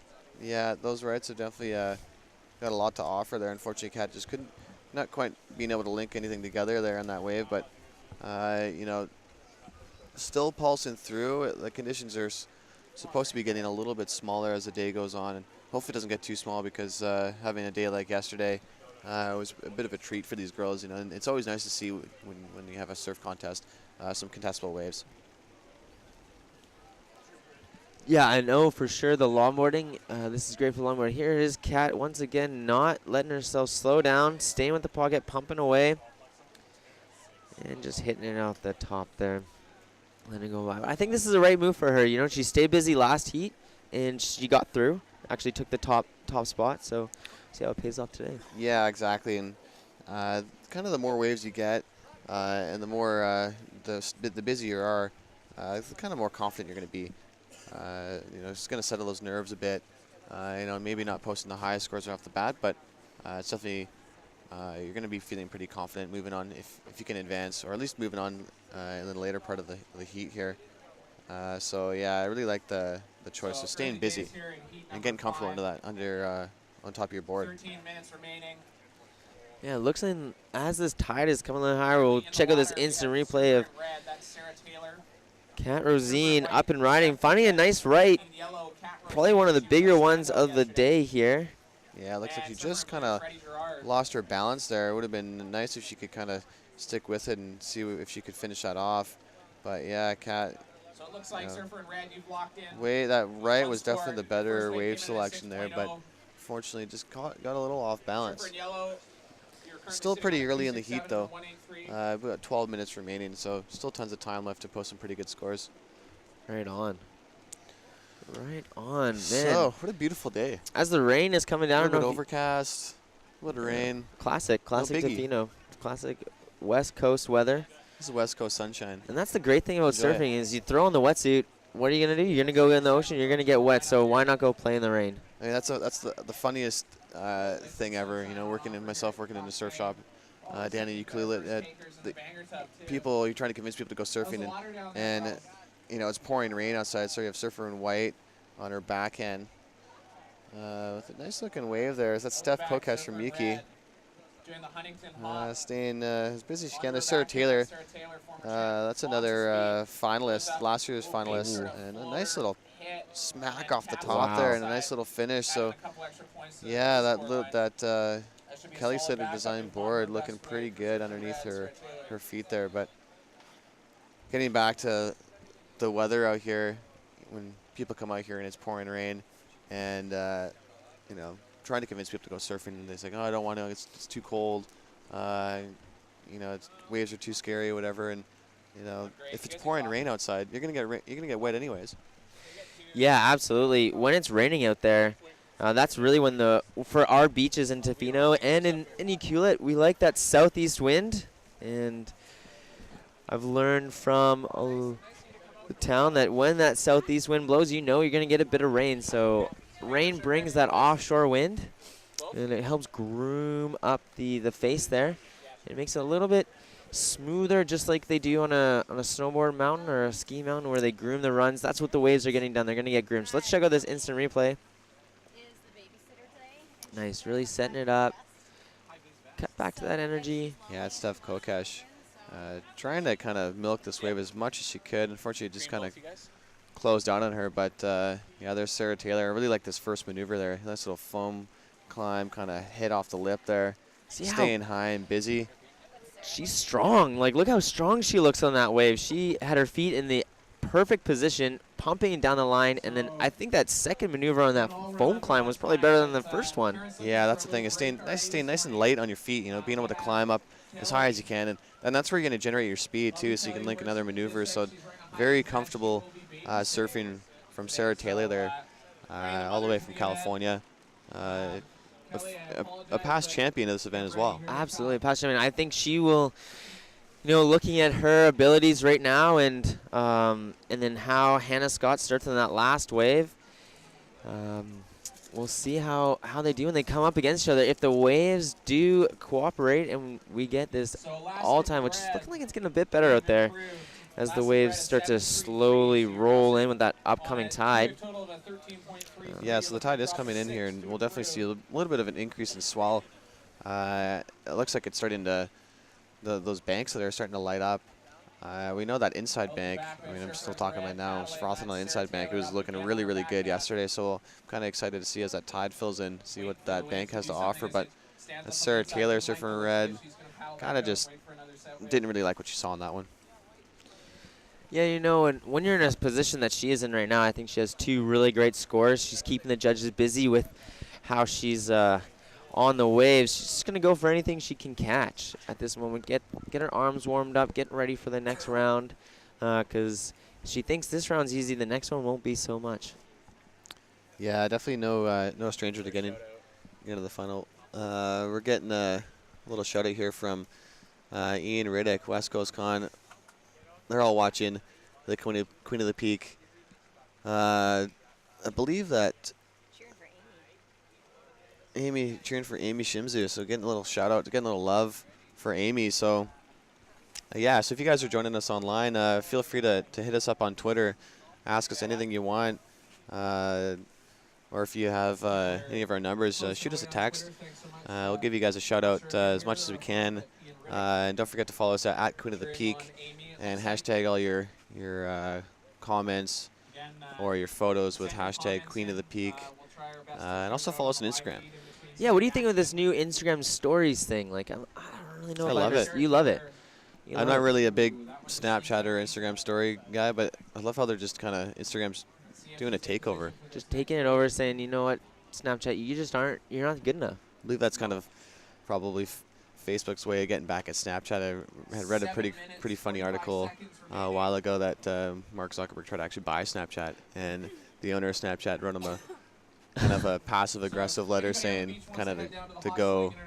Oh, you know, just give it to yourself, eh? Yeah, and then, you know, Facebook buying Instagram a few years ago, and, you know, having an Instagram story. It's probably his way of saying, you know, there you go. There you go. Yeah, a little bit of competition in the social media world. I am a big fan of social media. It's great to follow all my friends and people that I do get to meet in this beautiful town.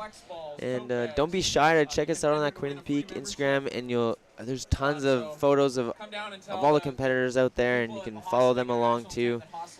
So here we got kind of a split peak here. We got Kat Rosine looking at this nice-looking left. She's got a beautiful face out in front of her. See if she can link a couple maneuvers here, and staying nice and busy, you know, trying to get nice and high on that wave and getting some speed. Probably going to factor into her score line. That's definitely one of the better waves that she's gotten all heat, and you know, rode it all the way to the beach. Yeah, I think she's riding the Julian Wilson FCS fins.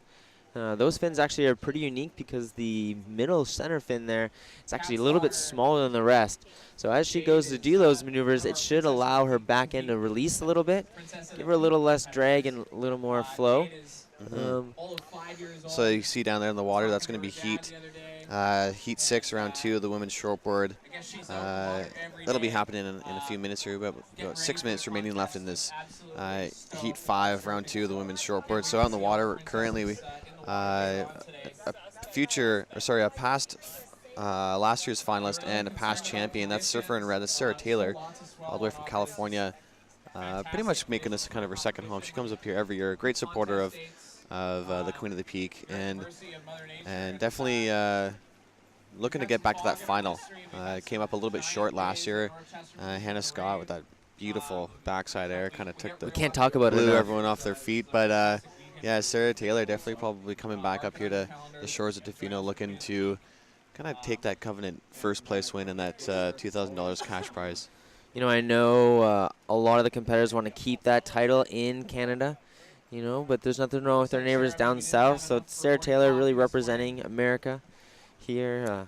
I love it when people from all over the world come out here, and it's great to see, you know, different competitors approach. You know, because you know we surf these waves every single day, but it's nice to see surfers from California, from Australia, from Hawaii come out here and, you know, take their knowledge of surfing their waves and bring it to the shores of Tofino. Absolutely. You can't put a number on local knowledge, but let's check out this replay of Kat getting out there, staying high on the wave, coming back up. Nice little turn there. Staying low, keep balance. Looking for a little inside cover up, unfortunately. A little small. Yeah, a little small. But there's still waves, and that's the beauty of this whole area, Alan. I mean, we know it. Maybe the viewers online don't know it, but we got here waves all year round. 365, 360, Yeah. 6 on a leap year, my good man. Yeah, it's great. You know, we're pretty blessed with the location of this area. I mean, this is definitely the kind of the better part of the year. This is when the ocean kind of wakes up. We have Sarah Taylor and a beautiful looking right here. Nice top turn, looking very comfortable on that board there. Another kind of a fin slide there, and throwing tons of spray on that second turn. We'll see how that unfolds in her scoreline. She's sitting currently with a 7.33 as her high score and backup of a 6.0. So definitely looking to improve on that 6, but looking very comfortable and kind of running away with this one. And I believe she just better to score that. She just posted an 8.57, Alan. Wow, an 8.75. 8.57. Oh, sorry about that. 8.57. And, you know, I think looks like she was paying attention to where Hannah Scott was sitting earlier on that round before her, because she's been paddling the widest out there and also getting some of the best waves that are on offer. So let's check out this replay. Setting up in the whitewater, looking down the line, setting up, boom, hits that peak right there, wraps right back into the pocket, looking down the line to carve it out, get us one more with a wrap on that backhand. Great job compressing down to keep with that energy, not to lose it. I'm sure Shannon Brown, big coach, head judge Shannon Brown likes that technique, and the judges liked it too. They showed that in the scoring sheet there, that 8.57. Yeah, you can definitely tell where she develops all that power, you know, throwing her shoulders and her hips, and, you know, leading with her head and throwing all of that weight into the direction you want to turn, and it definitely pays off with the amount of spray that she was throwing on those turns. So Sarah Taylor looking very comfortable and looking pretty unstoppable right now on the seat here. She's got a 8.57 and 7.33. I've kind of comboed the whole heat here. In second place in that Covenant spot, that surfer in yellow. That's Kat Rosine. She has a 4 and backed up with a 3.27.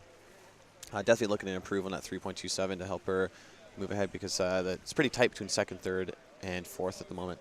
Mother of two, right? Mother of two. Mother of two.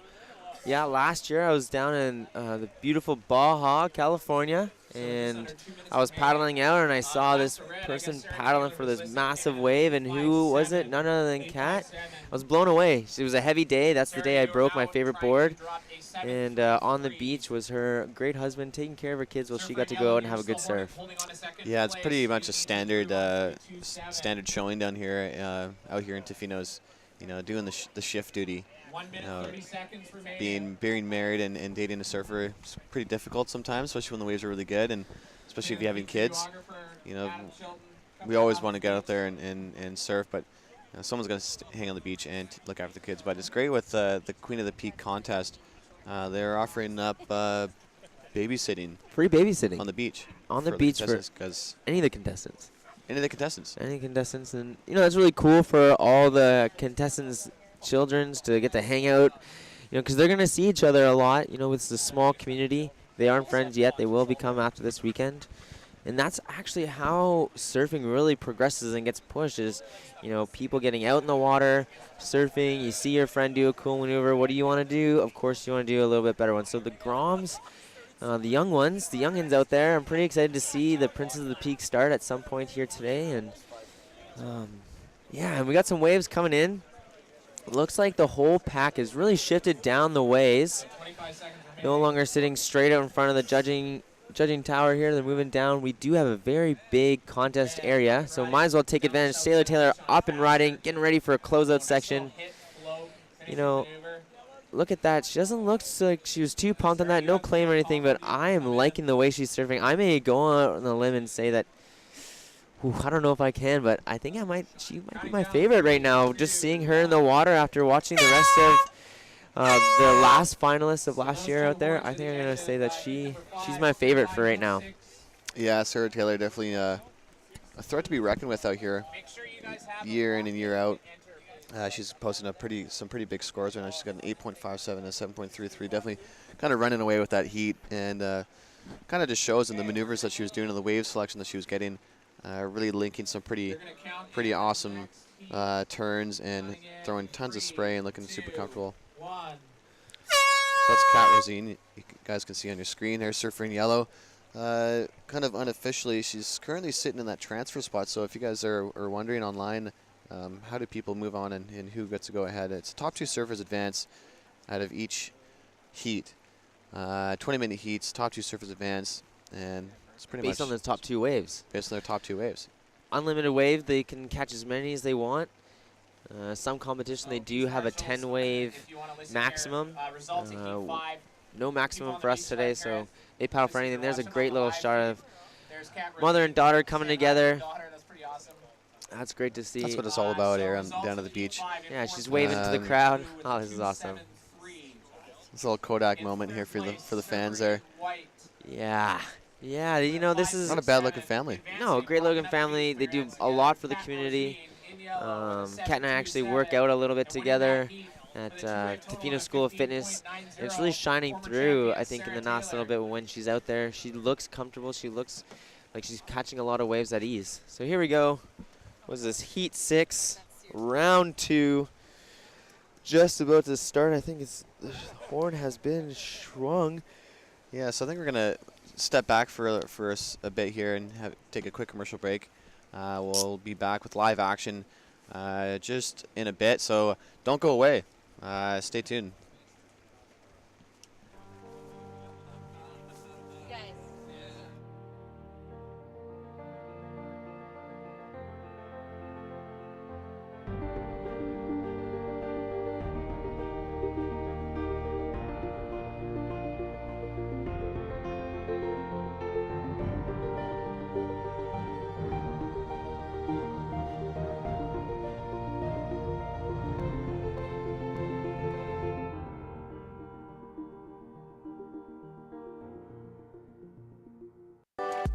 Hi, I'm Pete DeVries, and this is your Shelter Cox Bay Breakdown.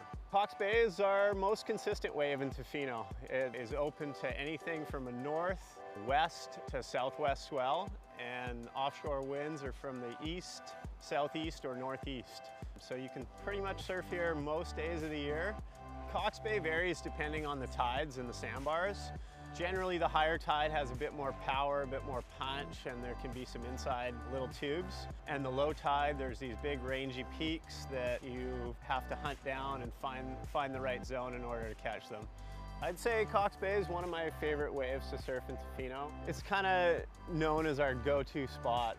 It's the easiest place to go and surf and get waves, but it can also be the most frustrating place in the world on its day. You can kind of find a little bit of everything depending on your session out there. And look, stand-up barrels, the girls are gonna get tubed tomorrow, I hope.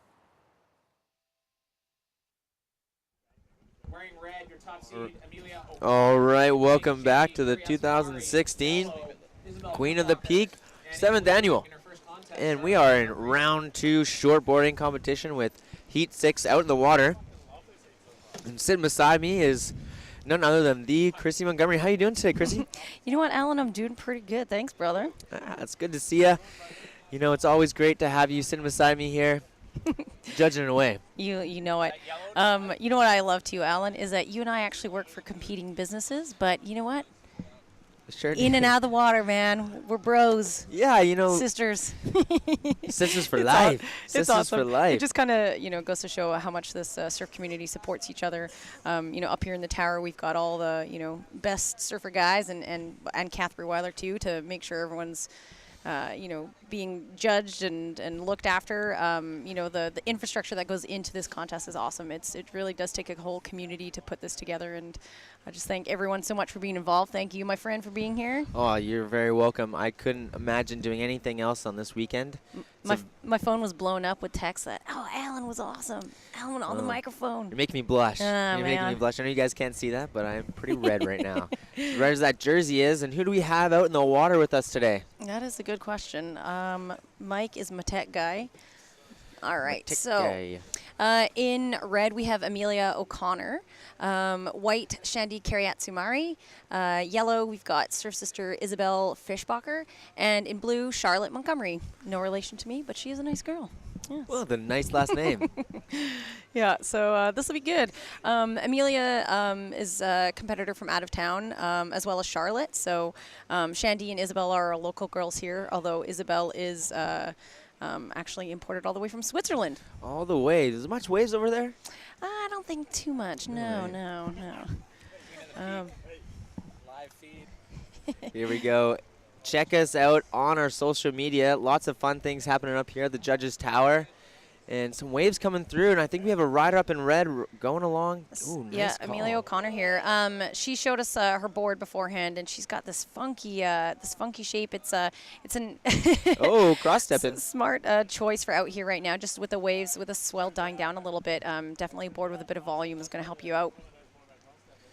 Yeah, we did see the the people who are advancing were riding boards with a little bit extra little volume there.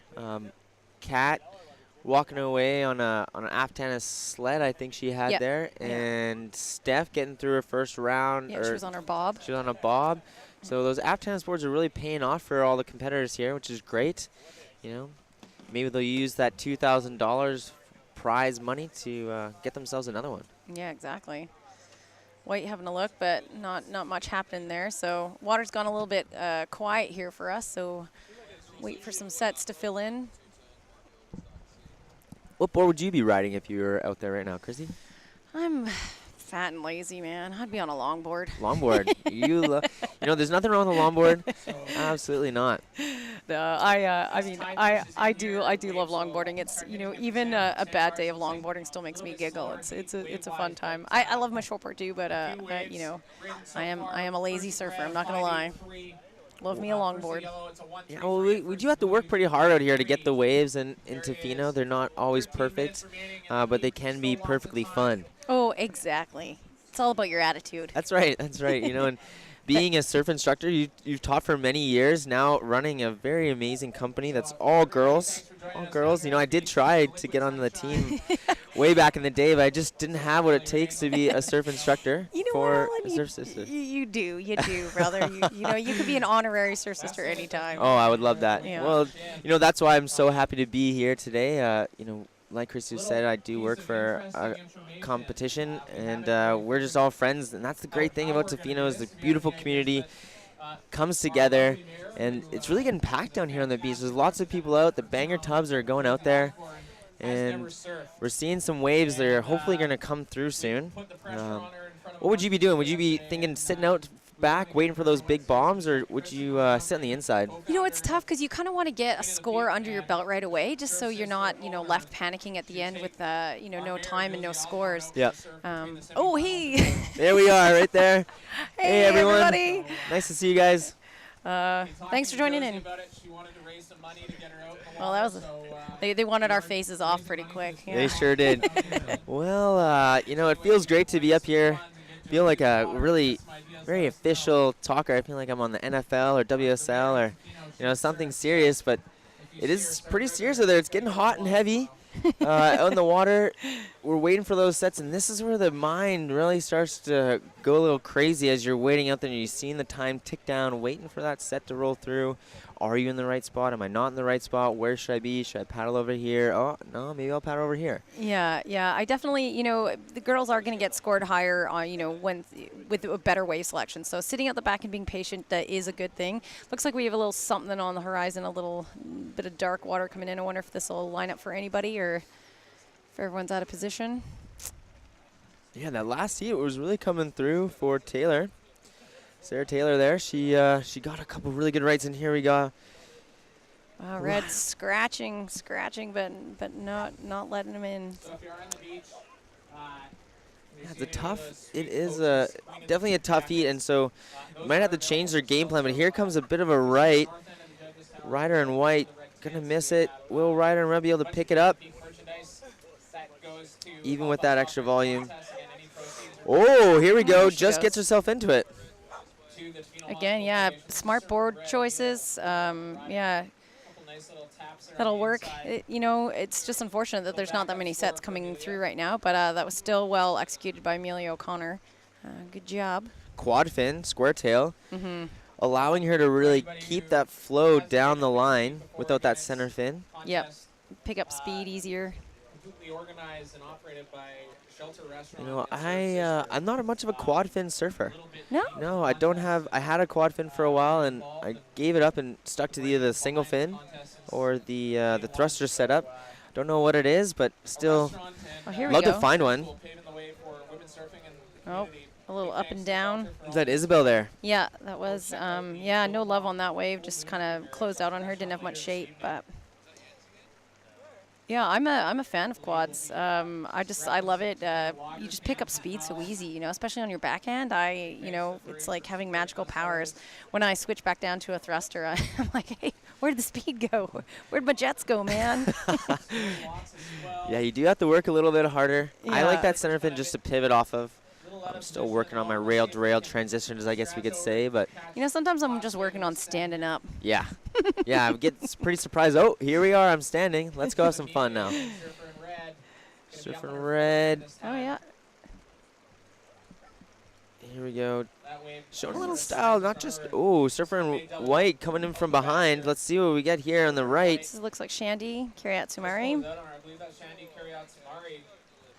Well done at saying that last name very well. Yeah, Shandy said that's why this is her favorite contest of the year is because I can pronounce her name. So, Nice. But I've known Shandy for about 15 years. She's a lovely person, a very sunny person, good little solid surfer too, and she's got a little grommet on her way up She too. does. Arcoa, yeah. Is she in the princess? She's not this year, but one of these years I'm sure she'll join in. Oh, so. absolutely. Yeah, we got quite the Princess of the Peak coming up, and here we go, a little replay of this wave. I think the rights are the way to go today. Just nice little off the top, staying with it, and then collapses down a little bit to stay. I mean, there's really with not it. much more you could do on that wave, you know. Yeah, she surfed that well, and this was a little look at Shandy's wave.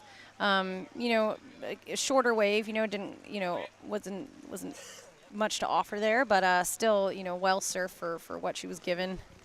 Yeah, and she rode out of it, and I think that's what the judges really want to see, that you commit and finish your turns no matter what they really offer you. And there's a couple extra points there on offer if you do that. So it can be the difference between a 4 and a 6. Exactly. And that can be the difference between getting you through the next round.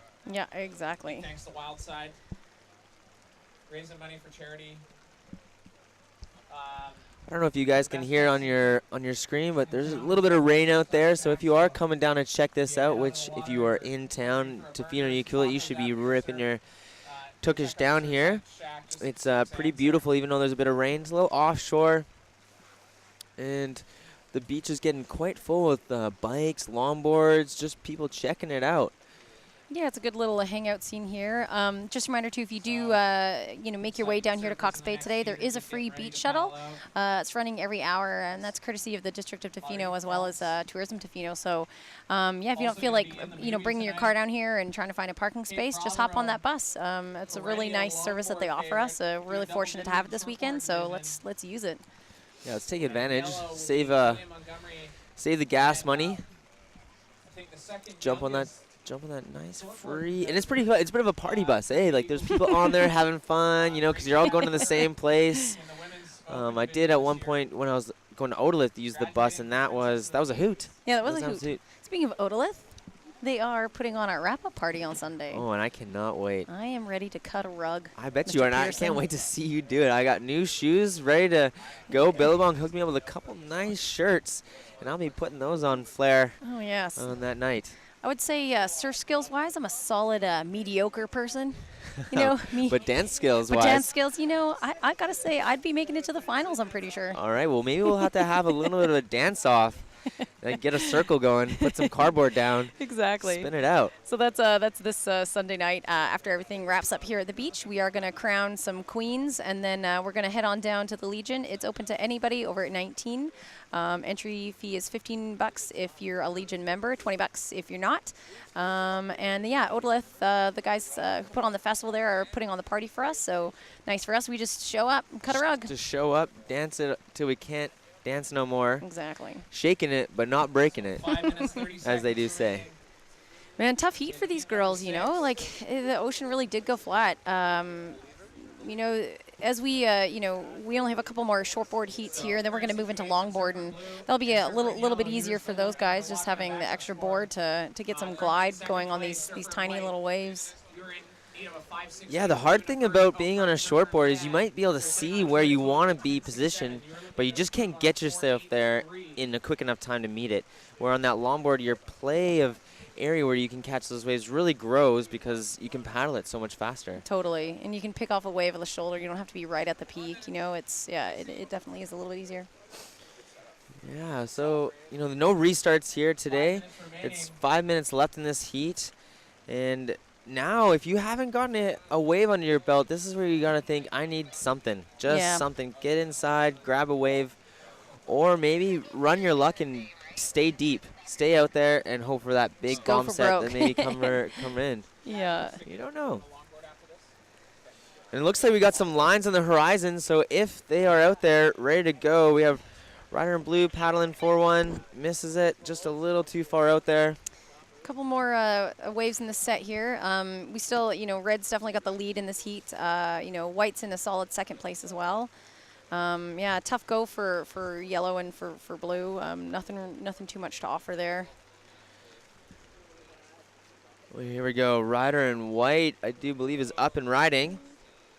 Getting a couple turns in. Oh, nice. Right, that was some critical surfing right in the pocket there. That second turn looked pretty spicy to me. Absolutely. I think that might have been one of the best turns in the heat area. We'll see what the judges drop for it. Yeah. Couldn't come at a better time. Paddling back out, real nice ride by Surfer in white.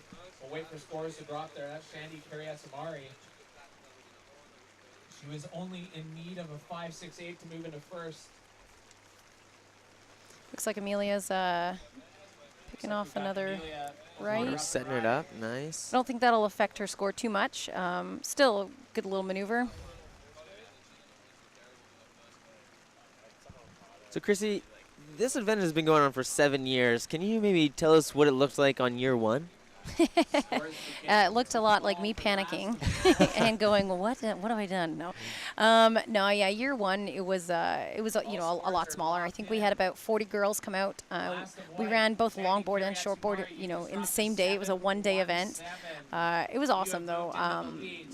All smiles. We really noticed how much a difference it made having an all-female, kind of tournament versus just having the girls and the guys kind of have their co-ed tournament. Because, in the past, girls had often been sidelined in contests. And so to kind of set them up and let them have their own day was really special. The girls loved it. And then, it just caught on and built after that. So, yeah, this year is our biggest, the most entries so far. We're maxed out.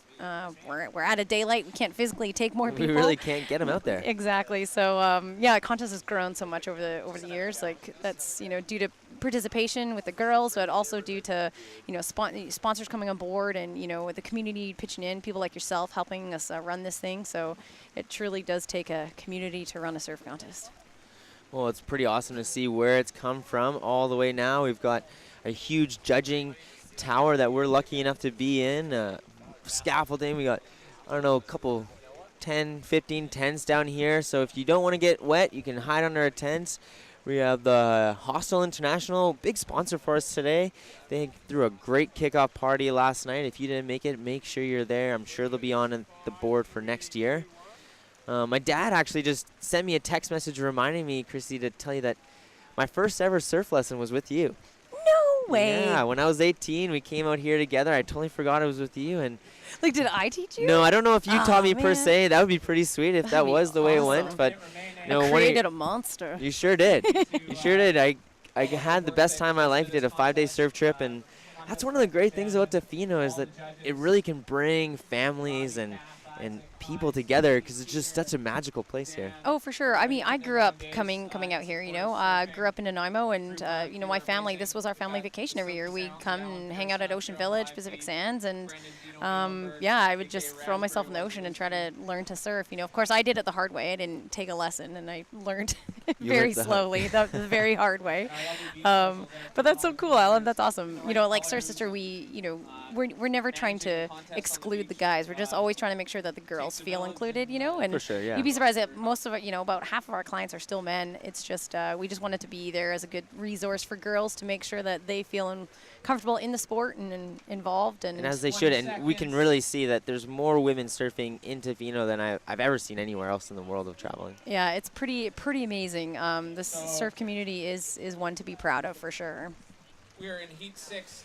So how much time do we have left in this heat here? Gosh, with seconds here. Oh. 2, 1. All right. Yeah, tough heat, tough conditions. You know, just tiny. You know, it's pretty small out there. We need a couple boats to drive by to pick up the waves. Ooh, that could be interesting. A little wake surfing out there in Cox Bay. That doesn't happen too often. And here starts heat number that's the starting 7. I Seven. do. Yeah. Heat 7, round 2 shortboarding. Only 2 more this heat and 1 more. Top 2 surfers advance. Going right to the quarterfinals. So this next heat, I'm sure they were watching that last one and thinking, man, where am I going to sit? And Totally. hopefully we'll see a couple more waves come through. They've been waiting quite a while. I think we're going to take a bit of a break here. Give a shout out to all our amazing sponsors. We'll be right back. Don't leave us. See you soon.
Okay, we're back. This is the 7th annual Queen of the Peak Women's Surfing Championship. And we're in Heat 7 right now. There's a couple sets that actually came through. There seems like there's a little bit more activity happening in this than the last one. There's Trinity. She's only 16. She's a solid little competitor. That was a good little wipeout. But yeah, Trinity, she graduated from the Princess of the Peak. This is her first year competing with the adults. But yeah, looking good. Yeah, it's great to see, you know, the age gap, as Alan and I were talking before, the difference between, you know, there's a six-year-old all the way up to, you know, 40 plus surfing at this event. It's pretty awesome to see. Totally. The turnout of girls. Although the 40 plus probably don't want to let them. We won't name names. But they're out there. Yeah, but, exactly. I love how the whole community comes together. And I mean, Kirsty, you and Mike Jacobson over the years, and this is the 7th annual, of course, but how have you seen just the involvement of the community and all the sponsors grow over the years since you guys first started? Oh man, it's been fantastic. Like, you know, the first couple of years, we were kind of had to sell the idea on a few people. You know, not so much sponsors, more so like the competitors and, you know, the community just being like, no, this is special. Like, you know, trust me, it'll be fun. Like, it'll be worth it. Like, you know, just trying to hype it up. And the last few years, it's just kind of just fueled itself. You know, this year we had a couple new key sponsors come on board, and just so happy with how everyone's pitched in and just made it, you know, basically almost like a festival that it is now. Yeah. With so many like lead-up events and events throughout the weekend, everyone just pitching in. It's yeah, it's really taken the whole community. It's awesome. It's definitely a great way to kind of, you know, say goodbye to summer and kind of welcome, you know, the check fall. out this little wave here we got going, Dino. Yeah, look at this one. Surfer at the back there. Surfer in white. Got a little caught behind that section there. The waves are kind of getting a little bit fast on that inside bank, but we saw earlier that a couple of the girls posting some excellent scores. So it's all about wave selection. I believe that's Kate Prothero. Yeah, Prothero. Prothero. I love Kate. She's a solid surfer, always does well in this event. She's an excellent longboarder as well, too. So we'll look for her later on. Trinity's got a look at one here. I wonder if she can get around this section. Yeah, Trinity, definitely over the past couple of years, watching her surf out here, she's definitely turned into a pretty fine surfer. As she gets older, you know, start to develop a bit more power behind her turns, but it's pretty awesome to watch all these young Groms grow up in such an awesome area. And you know, the level of surfing, and not just guy surfing, but female surfing, at least in the past, you know, 6 years, ever since this contest has been going on, it's just getting better and better. Yeah, definitely. I mean, so much of that we can contribute to just like the, you know, people that we've looked up to over the years. You know, like, you know, Kath Breweiler. She's helping us here in the judges stand, but she, you know, she's someone who definitely paved the way for females here in this town. You know, watching her surf at that high level forever, it's just, you know, inspired all of us, and just to, you know, try to catch up. And then, you know, having competitors come from, you know, different places like California, and just show us, you know, what we're able to do, you know, just help influence us. Oh, here comes a nice little wave. Yeah, Wonder so if this will stand up, if anyone can get in. Nah, just backs off. Yeah, the conditions are definitely changed a little bit from yesterday. I mean, to open up the contest day one, we were pretty blessed with swell. There's still definitely some lines coming through, and having these perfectly groomed conditions with those offshore winds, it's looking pretty good. And I know I was looking at the La Perouse Bank, this swell forecast this morning, and reading about 1.3 meters, about 8 seconds, and there's a bit of an underlying south, but still pretty good. I mean, we saw earlier in the day some of those outside sets were working, but as this tide starts to shift in, Chrissy, these different banks will start to form. I know the inside bank, that was kind of my favorite yesterday. Yeah, it definitely stood up a bit there yesterday. So hopefully, you know, it'll even with this like little bit of swell, it'll give the girls a bit of push as it kind of comes in here. Yeah, I mean, that's the beauty of this contest. You guys couldn't have picked a better month. Pretty much guaranteed waves all the time. Yeah, we've been so fortunate with the conditions we've had throughout the years. You know, there has been some years though where we had maybe a little too much swell. Definitely, there's been Yeah, a bit it of was 2 years survival. ago. Yeah, a bit of survival surfing sometimes. You know, when we had to move the contest down to North Chesterman's, it was nice we had the Wake and Inish there to help us out. But yeah, moving the contest down to Chesterman's is definitely a logistical challenge, and we've definitely dealt with some big waves. You know, in past years, but. Yeah, and that's the beauty of this area in Tofino. We have options, you know. If it's too big, we have Surfer in white up the back there. That's Kate. Got a little stuck there. And Surfer in red. I believe that's Marie Francois. That may change things a little bit. Nice little top turn off the top, a little foam climb, but Surfer's staying pretty busy. But yeah, getting back to the area, Tofino is such a unique part of the world, you know, pretty much the edge of the earth in North America here, and having options, all the different beaches that we have to choose from to go and go surf is pretty remarkable. It's pretty special, you know. Like, yeah, you can surf basically 365 days a year here. You know, other places you need certain swell seasons or whatever, and yeah, here we're lucky in that there's always something, you know. And then just having, you know, a selection of beaches to choose from, you know, can often select a size or, you know, select a better wind beach that it does give us a lot of options. I've always thought this place is really good training grounds too. You know, the It's girls. tough to surf out here. Oh, definitely. Yeah. And the girls saw yesterday that once that Cox Bay treadmill opens up, you know, and that rip starts going through, you know, it's a workout. You know, it might not look like there's that much current out there, but when you're in the water, you can definitely feel it. So. Yeah, and let alone, you know, they're wearing 5 millimeters of neoprene on top of their skin, so you know that definitely plays a factor in your strength of paddling. You know, having that resistance to the wetsuit, but you know, that being said, it's definitely, yeah, as you said, it's a good training ground because you know we do have waves all year round, which is great. Surfing in a wetsuit, then when you go somewhere warm and take that wetsuit off, it feels magic. Oh yeah, you feel amazing. Oh, it was almost a little paddle battle going on there. I thought there between Trinity and Kate, but. I actually had the pleasure, it wasn't this summer, but last summer, when we had one of those heat waves come through, and I went longboarding at Long Beach in a pair of boardies. Oh, nice. I just kind of had to do it, you know, one of those things to tick off the bucket list, but probably lasted maybe 20 minutes or so. Yeah. Even on those hot days, you know, that water is not very forgiving. No, I'm definitely happy with the, you know, the progression in wetsuits over the years. It's just gotten better and better. Oh, here's Kate up on her backhand. Looks like Kate's got looks like an Aftanis bob as well, you know, just something with a bit of volume there.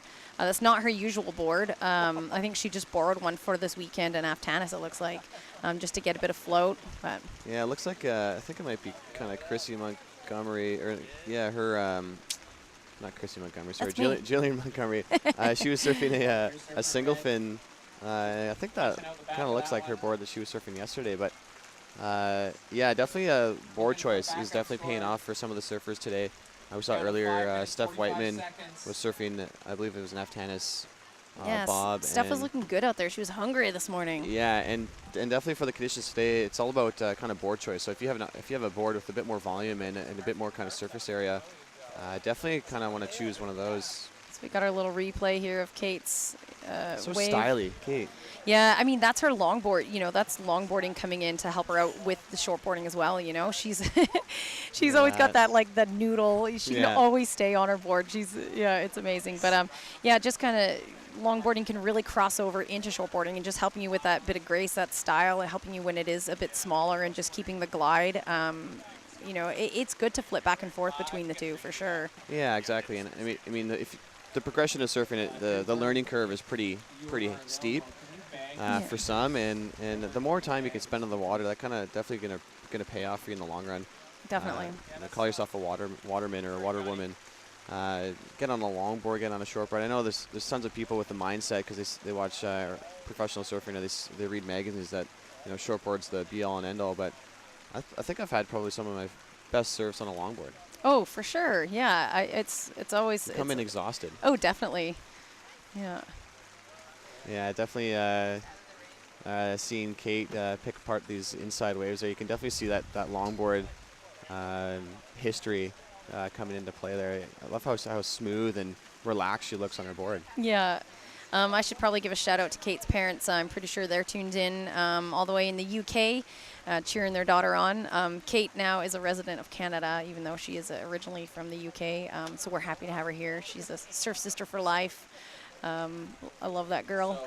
Yeah, I swear, every time I come into to Surf Sisters, I don't think I've never seen one of those girls not smiling. It's pure stoke. I just also too because we have a coffee shop inside too, That so could we be just it. keep them fueled on caffeine. But Yeah, if you guys ever needed some coffee, the sisterhood, as you guys call it, it's a pretty epic spot to go hang out and put out the vibe with all the girls. And yeah, what the sisterhood kind of represent in town. It's pretty much a staple for kind of females out here, and you guys always have each other's back, and it's pretty awesome when you're out in the water and the whole team comes out there and they kind of take over the lineup and kind of take control. Yeah, sorry it's about kind that. of intimidating, but it's awesome. You know, that's what makes Tofino such a rad and a beautiful spot to live. It's cool. On Tuesday nights this year, actually, we just switched over to Thursdays, but we were doing a free we call it our Surf Sister Surf Club, and it's free for local girls to just pop by. We just list on Facebook where we're going to go to, and we all pick a beach and surf together. And usually there's a couple girls from our staff, usually Nicole or Sheza, and they're there to kind of give pointers if people are looking for pointers, or just just be there to kind of share the stoke and just to make it a little bit less intimidating for girls, and also just to make it more approachable, just so girls can meet other girls at their surf level. And it's all free. It's just for fun, and we usually run it kind of spring, summer, and into the fall. We'll probably be shutting it down here pretty quick, but next year. Yeah, So sorry, Dino. that's pretty awesome. Because surfing is it's a very individual sport, and it's definitely been kind of dominated by men for so long. But I mean, up here, it's kind of, whenever I'm out in the water, the guys are kind of outnumbered by the girls. I think it's the atmosphere and the surf culture up here has kind of embraced that whole women's surfing aspect, and it's great because the community and the surf industry up here wouldn't be the same without it. Yeah, and the girls, we do get a lot of credit, just from just people acknowledging how many women there are in the water. But a huge reason is because of the male population here is so awesome. Like the guys here are very inviting, very welcoming, very supportive of us. I've been other places, and definitely there's a vibe or an attitude sometimes when there are towards females in the water, just the assumption that they can't surf, or they aren't given the respect. But guys here are definitely not at all like that. They treat girls as as equals, and it's rad. It's Yeah, I'm kind of, what do you do when a girl drops in and you can't yell at them, and you look like an idiot. Exactly. You just gotta laugh. Just laugh and then give them a high five and drop in on them another wave. Yeah, and I think that's why the surf scene is pretty mellow out here, is because there are lots of females. So lots of people aren't taking themselves too seriously. So. Yeah, exactly. We just saw on your screen there, that's Kate on her backhand. Staying pretty busy out there. I find that's kind of the tactic that lots of the top seeds have been doing here, is staying busy and staying comfortable out there. I know, being out here and there's not too many surf contests, so I definitely can tell lots of the girls are definitely a little nervous sometimes when they go out there, especially the later stages of the contest. But for sure, the more waves you can catch in the early stages of a heat, it's gonna set you up in the long run, and getting those jitters out, it's always pretty key to finding those waves that come through and being able to post some pretty good scores for the judges. All right, so this is marking the end of heat number 7 in round 1 of the women's shortboard. We're just gonna take a second here, and then we're gonna head into heat 8, which will be the last heat in this round, and then we're gonna move over into longboarding. So. Maybe don't do that again. That's right on the server. Definitely dealing with some rainy conditions out here today at Cox Bay, but it's still a beautiful day, not too cold. Worth coming down to the beach and checking out, supporting your local girl gang. Actually, Billabong just gave me a shirt that said that, support your local girl gang. I'm like, hey. I'm all over it. It's what I do. Right on. So we're going to take a quick commercial break. Don't go away. This is the 7th annual Queen of the Peak Women's Surfing Championship, and we'll be back in just a second.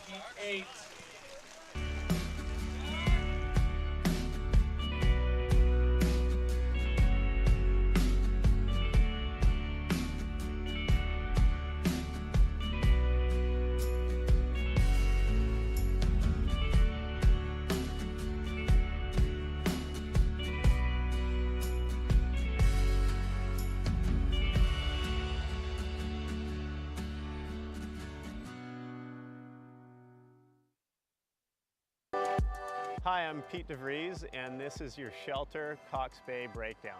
Cox Bay is our most consistent wave in Tofino. It is open to anything from a north, west to southwest swell, and offshore winds are from the east, southeast, or northeast. So you can pretty much surf here most days of the year. Cox Bay varies depending on the tides and the sandbars. Generally, the higher tide has a bit more power, a bit more punch, and there can be some inside little tubes. And the low tide, there's these big rangy peaks that you have to hunt down and find the right zone in order to catch them. I'd say Cox Bay is one of my favorite waves to surf in Tofino. It's kind of known as our go-to spot.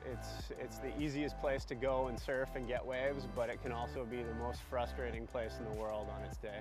You can kind of find a little bit of everything depending on your session out there. And look, stand-up barrels, the girls are gonna get tubed tomorrow, I hope. There will be no red. On your screen there, you can see Mary Franz taking a sweet little selfie. She did great in that last heat.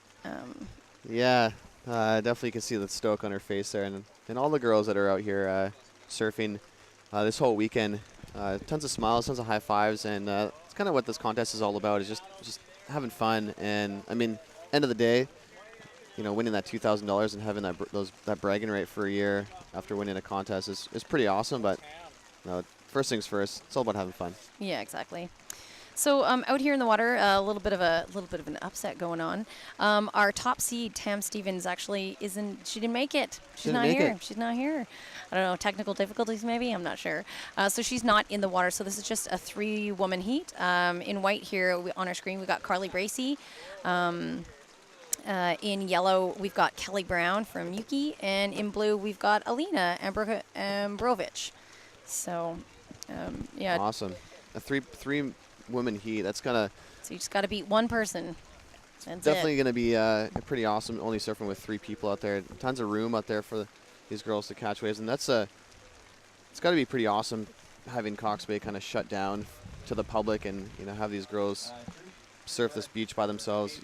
Chris, a stranger to the crowds down here in Tofino. It gets pretty hectic down here. It can be, for sure, yeah. I try not to get too involved. I try to just laugh at it most of the time and paddle down and find my own little zone. But yeah, and that's the beauty of a beach break. I mean, no matter how crowded it is, you can always find your own little zone. You have surfer in yellow here on the screen. So that's Kelly Brown. Yep, Kelly from Yuki. She's a solid surfer. Yeah, she usually does pretty well in this contest, usually advancing through a couple of rounds. So just making something happen on a tiny wave. So good for her. Definitely be a good score for her for this heat. Yeah, it was definitely a really good wave selection by Kelly. We saw her all yesterday surfing pretty on point, connecting all of those turns, really digging that rail and getting some pretty good scores. And that's definitely going to be a great way to open up this heat. It's always a good feeling, early stage of the heat, get a really good score. And you can kind of you think she's going to kind of sit back and lay off the gas pedal, or just keep it pinned down to the floor and keep going. I mean, it's only top 2 surfers advance in each heat, but if you can start off with a good score, it kind of can relax a bit. Yeah, here's a nice replay of that. Kelly just, getting a bit of speed here, and that's a nice, change in direction there. Yeah, kind of a good size though. Yeah, I really enjoy watching Kelly surf. So smooth and crisp, and the way she finished off that wave too, just staying with it and being able to link one more maneuver in. That's the difference between a good score and an excellent score. Exactly. Yeah, between a 5 and a 7 for sure, and that's what she got on that last wave. Looked like she got a 7.66, was it, or? Yeah, still waiting for some scores to drop, but yeah, I mean, I'm no judge, but I would assume that's going to be kind of up there. It's kind of one of the better waves we've seen in the past couple of heats. My favorite wave still stand out is Steph Whiteman. She posted an 8.97. Yeah, that was awesome. She was just on fire this morning. I was, I'm always proud of my girls, Steph's been a surf sister. She's my manager, and she's been there forever. And she's, I definitely look up to her. She's an excellent surfer. Yeah, definitely one to watch out for in this contest in general. Yeah, she's definitely no stranger to when it comes to finals out here. Making it to the final last year. I believe she got... what did she place? Was it second last year or third? Well, I know she came in third for longboard. I'm trying to think of... I'm trying to think of the final last year. It was Hannah Scott, Sarah Taylor, Mateo Olin, and I think Steph might have been in the final, but we'll have to maybe come back to that. But yeah, she's definitely a finalist out here, and you can definitely tell the way she surfs, and she's calm and cool, and her wave knowledge out here. I mean, this being her backyard and her stomping grounds, the locals definitely kind of have an upper hand on the people that are traveling around the world that come out here and surf. But it's great to see surfers from all over the world come out here and surf. It's because they always bring a different approach for sure to the local beach. Yeah, exactly. And it's, good motivation, just, seeing different people's styles, just, how they approach a sport in general. Like, it's just, we've learned a lot from out-of-town competitors, and I think it's really added to this contest in general. Yeah, especially those when people come up here that are actually used to surfing a lot of contests, like down in California and over in Hawaii and Australia. There's a lot more contests in here in Canada. We got a little replay of surfer in blue. That's Alina. Alina Ambromovich? Yeah, Ambromovich. Ambromovich? We're probably butchering that. I'm very sorry. Yellow 4.30, blue 6.43. Beautiful dismount. I believe she's a surf instructor too. Yeah, I believe so. Yeah. Yeah, it's kind of awesome to see that a lot of these girls out here are surf instructors, and lots of them are mothers. Yeah. Just of such a variety of women out in the water surfing, and we did a check yesterday, Dino, and out of the 96 women competitors, 31 of them are either employees at Surf Sister or past employees at Surf Sister. wow. Needless to say, the shop's a little quiet this weekend. My apologies if you go in there and we're open? understaffed. We are. We've got today. Tiff is in there holding the fort in our main office in town. So say hi to her. Awesome. Hi, Tiff. I love you. You're a good girl. And over in our little surf shack here at Pac Sands, in our little satellite office, Kate Orford is holding down the fort there. So big thanks to the girls who are working this weekend, sacrificing themselves so their coworkers can get out here and rip it up. So Chrissy, maybe you can share some light on that surf shack at the Pac Sands there. You guys just opened it up this summer? It actually opened last July, so not this July, but the one before. And yeah, it's awesome. Teach surf lessons out of there, and it's a good time. Yeah, it's great. Bringing that stoked right on the beach there. I know I've stopped there at Surfside and grabbed a bite to eat there, and saying hi to Kate and all the girls down there. It's such a good vibe. It's a great little hangout spot. Yeah. Oh, the girls for a while, tried to keep it tight-lipped about how awesome it was working there. They because I think everybody wanted shifts out there because you're sitting right on Cox Bay, right on one of the best beach, surf beaches in Canada. So from the office there, they get to just watch the surf, just watch that right-hand corner all day. So if you ever need a surf check up to date, just give Kate a call at the Surf Shack or whoever's there. And life's so tough out here. And you know what it is? Do you know? It's tough. Yeah. And it's easy to take it for granted. I mean, living out here for such a long time and having the beaches in your backyard, I've definitely noticed over the years, my surfing's been starting to get a little picky. Oh, yeah. The beach, Yeah. But yeah, at the end of the day, it's pretty remarkable, to being able to walk 10 minutes down the road, living in Tofino or biking 10 minutes down the road, or even just stepping into your front steps of your house and coming to the beach and doing a surf shack, or even just going for a little beach walk. It's hard to be stressed out here. Oh yeah, I hear you. Oh, there's Carly, on a little bit of a right. There's about 10 minutes remaining, and this is Heat 8. Yeah, that was surfing with Carly Bracey. So yeah, unfortunately, Tamara Stevens. That's a bit of an upset. Tamara is always a pretty heavy favorite to final out here, and also just make it, into at least the quarters or semis. She's yeah, it's too bad she didn't show up. Yeah, she's missed for sure. It's kind of nice. So it leaves the field a little bit open for a new person to kind of take the reins and fill her space there. So that is true. Just as we were talking about there about Tofino and how fortunate we are to live here. One of the reasons why I do love the surf here is that the water's just so clean. The beaches are so clean, and it just reminded me that we do have Surfrider down here on the beach today. The girls and guys of Surfrider have come and set up their tent, and they're doing sort of some interactive quizzes with people and just helping promote a healthy beach environment, healthy water. And I want to thank them for joining us today. And if you're down here at the Cox Bay, just make sure you pop in and say hi. And of course, if you ever see any trash or anything, please pitch in and pick it up. We appreciate it, and we appreciate all those guys have done for this town and for promoting Tofino and its pristine beaches. Yeah, they definitely work very hard at just creating awareness of don't be that guy. Yeah, exactly. Littering and not taking care of the beach, because at the end of the day, this is pretty much everyone's kind of a hangout spot in town, and livelihood. Pretty much, this is why everyone is here, because of the waves and the community itself as well. Living in town, even if you don't surf, there's still tons of stuff to do, and the hikes and like exploring and boating and fishing and exploring, and it's pretty much endless out here. Yeah, that's true.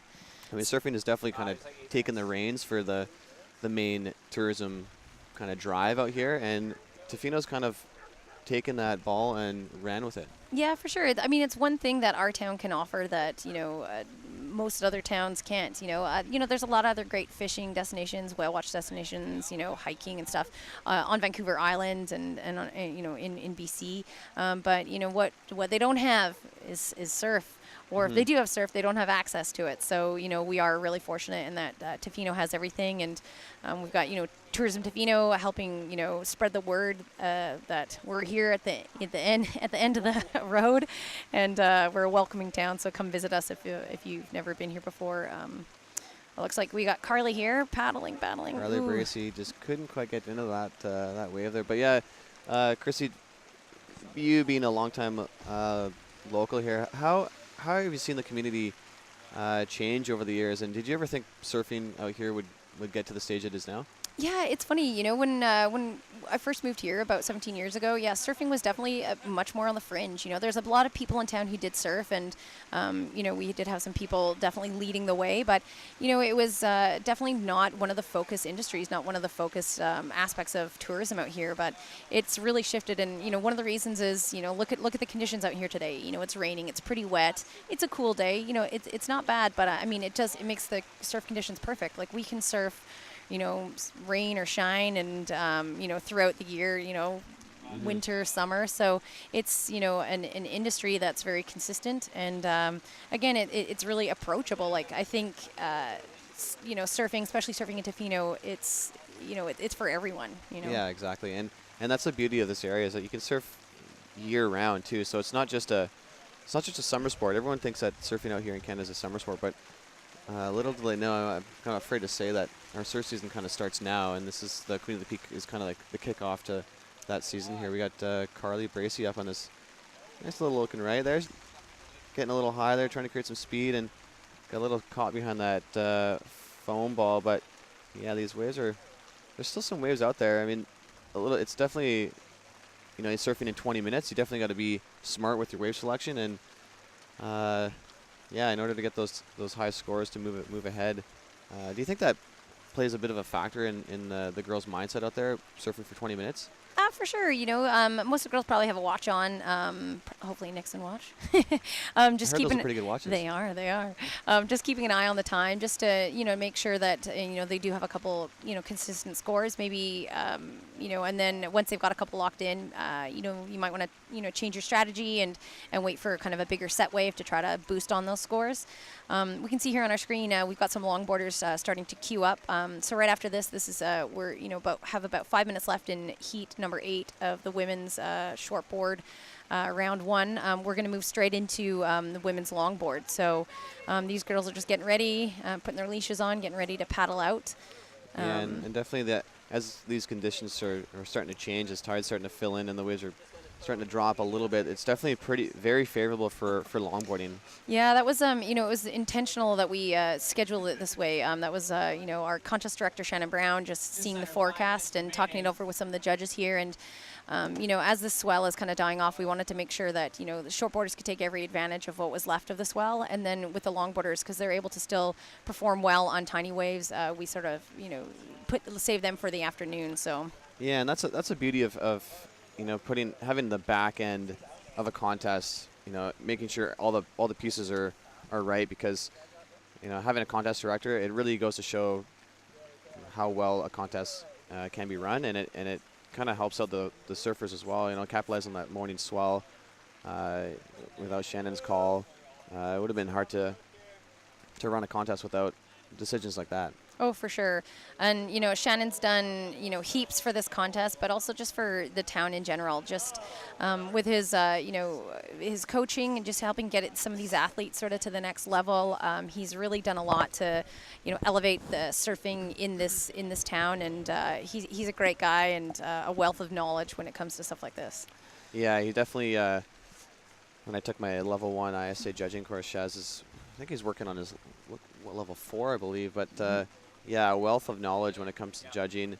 And it's also nice for the judges as well when you're on the judging panel, having a head judge kind of control the way the scores are getting dropped, making sure that the scores aren't getting too out of whack. And it's also nice for the surfers too, because they know that they're getting scored right. Exactly. Yeah, they're in good hands with these judges up here. The scoring is very consistent. Heavy contingency for judging. I know this year. we are definitely spoiled. Yeah. It's nice to see that, all the local pros and the local favorites on the guys' side come help out this contest every single year. That's kind of full circle the way. So there was the girl splitting the peak there. Carly kind of got the better end of the deal. The right definitely stayed open a little bit more than the left for Kelly, so that might have helped Carr out a little bit. Yeah. Yeah, I mean, with the swell switching right now and dropping off, compared to yesterday, I mean, all the girls were licking their lips and frothing at the size of the swell yesterday. But do you think it's the drop in swell? I think they might have had to change up their plan of attack out there, because these banks aren't cooperating as much as they did yesterday. But yeah, do you think the surfers out there are changing their tactic and approaching this heat? Oh, for sure. Yeah, I've definitely seen some board switches and stuff. Also too, what I noticed, a couple of the girls are still wearing, like I saw Steph this morning, still wearing a 3mm actually. It's a Billabong suit, and she just wanted to have all that extra paddle power just to help boost herself into these smaller waves that don't have that power. She's just trying to use every bit that she can. So wearing a thinner wetsuit just to try to help you be a little bit lighter and get into these waves. That was definitely part of her strategy. Yeah, that's smart. The beauty of just wearing a 5mm for so long, and then once you drop down in thicknesses and wetsuits, it's luxury. Feels nice. For sure, yeah. Surfing at 3mm, I surfed at 3mm a lot this summertime, and it's pretty much, it feels like night and day when you're out in the water, because you can just paddle around and you feel so light. So here we go. Kelly's got a good look here on a right. If this stays open, it's shut down. Yeah, Kelly Brown. She's looking pretty comfortable. Definitely the right board for today. Well with Carly Bracy, they kind of transitioned to those kind of eggy shaped boards for today, which definitely paying off. I mean, lots of those boards shaped by local legend Stefan Aftanis. Yeah, I know Carly's on an Aftanis. And who knows best, for the waves and the conditions that we have out here than Stefan. Yeah, exactly. We're in good hands, definitely. Yeah, it's definitely really awesome. If you guys are visiting Tofino at all, make sure you stop by Board Medic and say hi to Stefan. It's quite a luxury when you can walk into your local Shaper's shaping bay and kind of talk boards and get a board custom made just for you. Yeah, exactly. And it also helps you get to pick out the pretty colors too. Yeah, exactly. And yeah, he's been doing some pretty beautiful work, and You can tell there with his lineup to get aboard. Last time I checked with Stefan, I think there's a 2-month waiting list even to get aboard. Well, it's because you got to wink when you order. You jump the queue. Yeah. Maybe slip him a 20 and see if you can jump the queue a bit. But yes, he's a popular man. So yeah, we're just counting down the last 5 seconds here of this heat. Carly, the buzzer beater. See if she can get anything with this wave here. Yeah, so I think that that wave timing-wise would have counted, but I think score-wise she already placed some higher scores than that wave, so I doubt that'll have any effect. Yeah. And now, yeah, we're moving straight on into round 1 of women's longboard here, so things are just rolling along, definitely on time. So we've got 8 heats of women's longboard to go through, 20 minutes a heat, and then after that we will move into the Princess of the Peak. So I can't wait for the Princess of the Peak. That's one of my favorite events. All the young Groms out here in Tofino, they get out on the water, and it's so awesome to see them. At such a young age, get out in the water and get involved with a contest. Yeah, and not to mention that some of them are just charging. Like the other day, I was at Land of the Laughs, and I paddled out, and I was in a sea of young girls, and I was blown away by the talent there. Like they are just, I don't even think they're at our heels anymore. I think they've surpassed most of us. Like it's pretty humbling. The girls are just so awesome. It's pretty humbling when you're in the water and then you have a 11 or 12-year-old or a 13-year-old kind of doing circles around you. Yeah, definitely. I mean, what do you do? You can't. You just gotta roll with the punches, And it's yes, we just gotta pass the torch, buddy, is what we gotta do. But yeah, getting old sucks. Yeah, I know. But yeah, these kids that'll be competing this afternoon, the Princess of the Peak. A lot of them are second, third generation surfers, so the surfing royalty for sure. So we're gonna take a step back from the action here. Have a short commercial break, so don't go away. Stay tuned for the women's longboard after these short messages.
All right, welcome back to the 2016 Queen of the Peak 7th annual.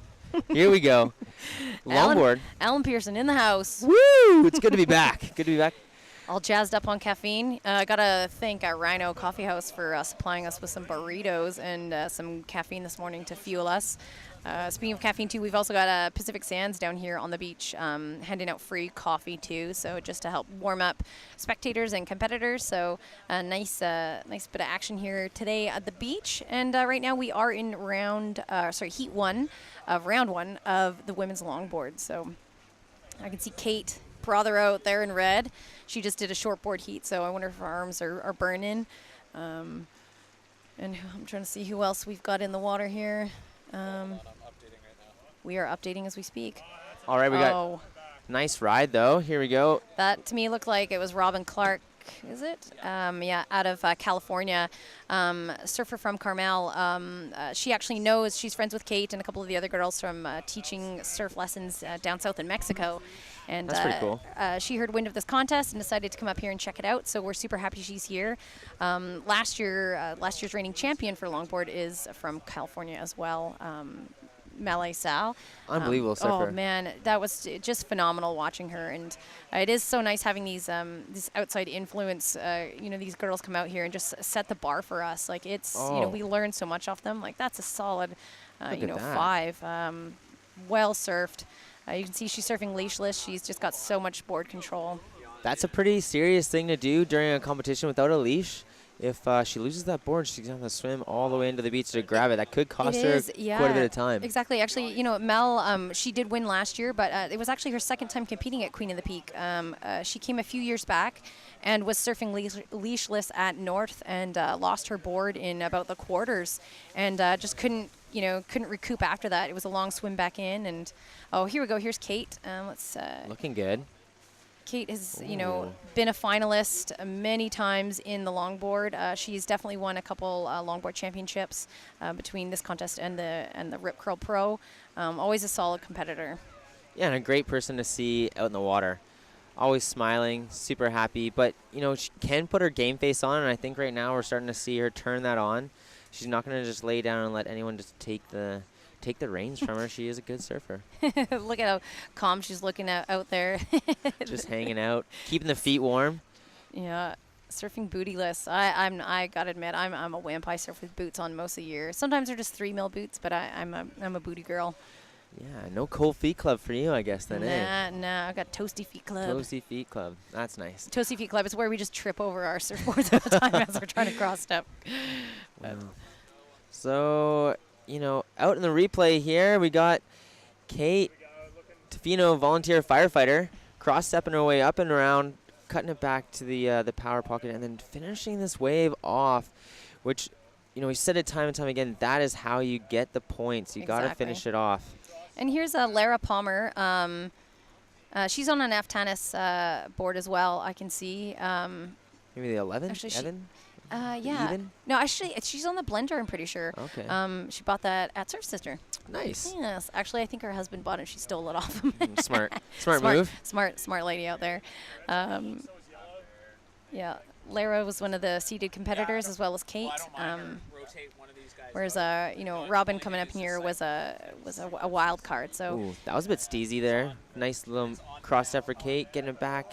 Whoa, holding on to it, not letting it go. It's that noodle, man. She's just always, Kate has phenomenal balance. Like her ability to stay on her longboard is shocking. It's awesome. I love her noodle move there. She's got lots of time in the water teaching surf lessons for Surf Sister. Always a pleasure getting to teach alongside her when we're on the beach together. It's really pushing the limits here. The waves started to pump in as the tide has hit up that sandbar a little bit better. Yeah, so we can already see here, the conditions are, it is great. This looks like Anna Saunders from Yuki. Ooh, going for the coffin. Yeah, almost. The conditions for longboarding here are a lot easier than it is shortboarding in these tiny waves, because we still have good, it's good conditions in that it's nice offshore winds, not too much texture on the water or anything.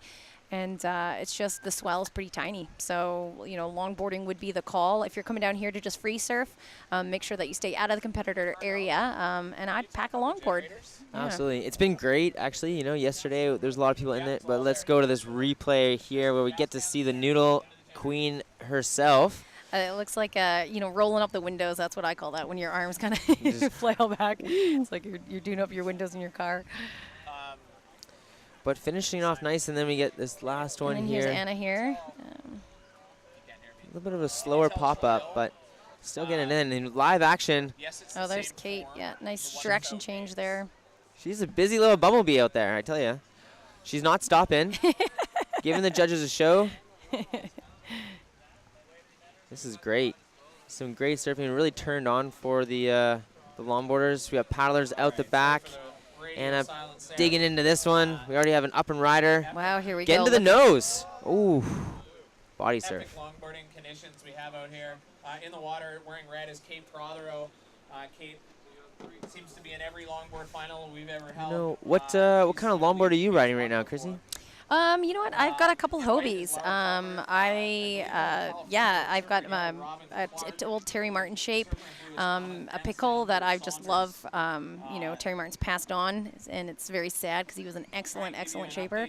And then I actually picked up another one of his. It's actually not a Hobie shape. It's a Terry Martin actually shape that he Specific. shaped out of his garage. Wow. Picked that up in California, I equally love them. I flip back and forth between the two of them. One's a 9.6, one's a 9.0. Awesome. Love them. Yeah, I actually don't even own a longboard. What? Yeah, I don't own a longboard. I know it is a very crazy thing. My lovely girlfriend has a beautiful Hobie, one of the Spitfire editions that I do luckily get to ride every once in a while when she's nice enough. But I stick to the soft top. I get to teach on them a whole bunch. I really get to know that board, and I really enjoy it. Soft topping to me is its own sport. I love it sure so is. much. It was all the girls, all my girls at Sir Sister are all pretty comfortable on a soft top. They're their own sport, It sure is. It's not a board that you can turn from the middle of the board like you can, a good long board. Your foot's got to be on the tail. And especially, with the ones that we're using for the schools, hey, Alan, they usually have a soft flexi fin. So you try to turn that thing too hard and it just bends and sways. It's Yeah, funny. you just never know what it's going to offer because that fin will hold up for only so long. And she'll let loose, and then as she does that, you really lose all control. So here we go, two riders splitting the peak. Oh, Kate off and out, and here we go. Robin looks like she's trying to set herself up to do kicking out. Yeah, it just looks closing down. Oh, there goes Lara getting a little bit of speed there. Nice. Definitely a bigger wave, so that was nice. Look, we got a couple waves out the back there that are peeling through. Looks like the ocean just kind of woke up. Yeah. Here to play. Perfect for this first start. Here we go. Anna going for a drop in on this steep section. Just ends up getting flipped over by the lip there. But, for those at home that maybe don't watch a whole bunch of surfing, what are the judges looking for out of a longboarder? Because are they wanting high level, like top to bottom maneuvers? What are they looking for? This isn't the question to ask me. Okay, all right, well. No, it's a combo, I guess. They're, here, let's consult our rule book here. Let's tell these people at home exactly what they're looking for. Absolutely. So, do you believe it's right there? All right. So judges are analyzing the following major elements when scoring waves: commitment and degree of difficulty, variety of traditional and modern maneuvers. You want to see those, traditional nose rides, but also, be able to turn the board, maneuver it. Look at Lara here on that replay, just picking up some speed, pumping. That's great. That's good surfing. She's not just using the board for glide, she's moving it. So, your use of footwork on the board, your cross-stepping. Cross-stepping is definitely more, judged higher than shuffling. You want that kind of graceful maneuvering, the careful placement of feet as opposed to just, scooting along. And then, your speed, your power, your style and flow, same as in shortboarding. And then, just a combination of your major maneuvers. So Major maneuver. And that last replay that we just saw of Kate Pethero doing a nice turnaround as the wave kind of closed out on her, but she had some right on offer and really kind of finished off nicely there. Doing a big 180 turn. Here we go, Anna up and riding, going right, hitting that foam, and then just kicking out. Yep. It's great to see this. The rain seemed to slow down a little bit, but the wind is still blowing offshore. Bit of a gray day, but man, does it ever get the greens to pop out here. And that is one of the reasons why I love being out in Tofino is just, even on a gray day, it's a beautiful day. Oh, for sure. Yeah, you gotta love the backdrop here of our beautiful rainforest. We're very lucky. You're not looking back on a power plant or anything like you are down in California half the time. We are definitely fortunate. Man, Alan, look at the waves down there. I know, there's some nice ones coming all around the beach. We have a rider up.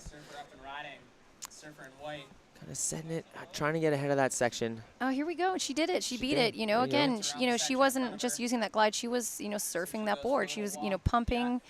Good for Lara. Straightening out there, finishing it off. Perfect. Yeah. I would say that's probably going to be around the 4.5 to 5.5 point range, but I'm no judge. I'm no judge. But we'll see. I do like to call it how I see it. but my scores don't really matter on the overall. So if you are in town in Tofino at all tonight, make sure you pop by Shelter Restaurant. We're going to be showing a movie premiere.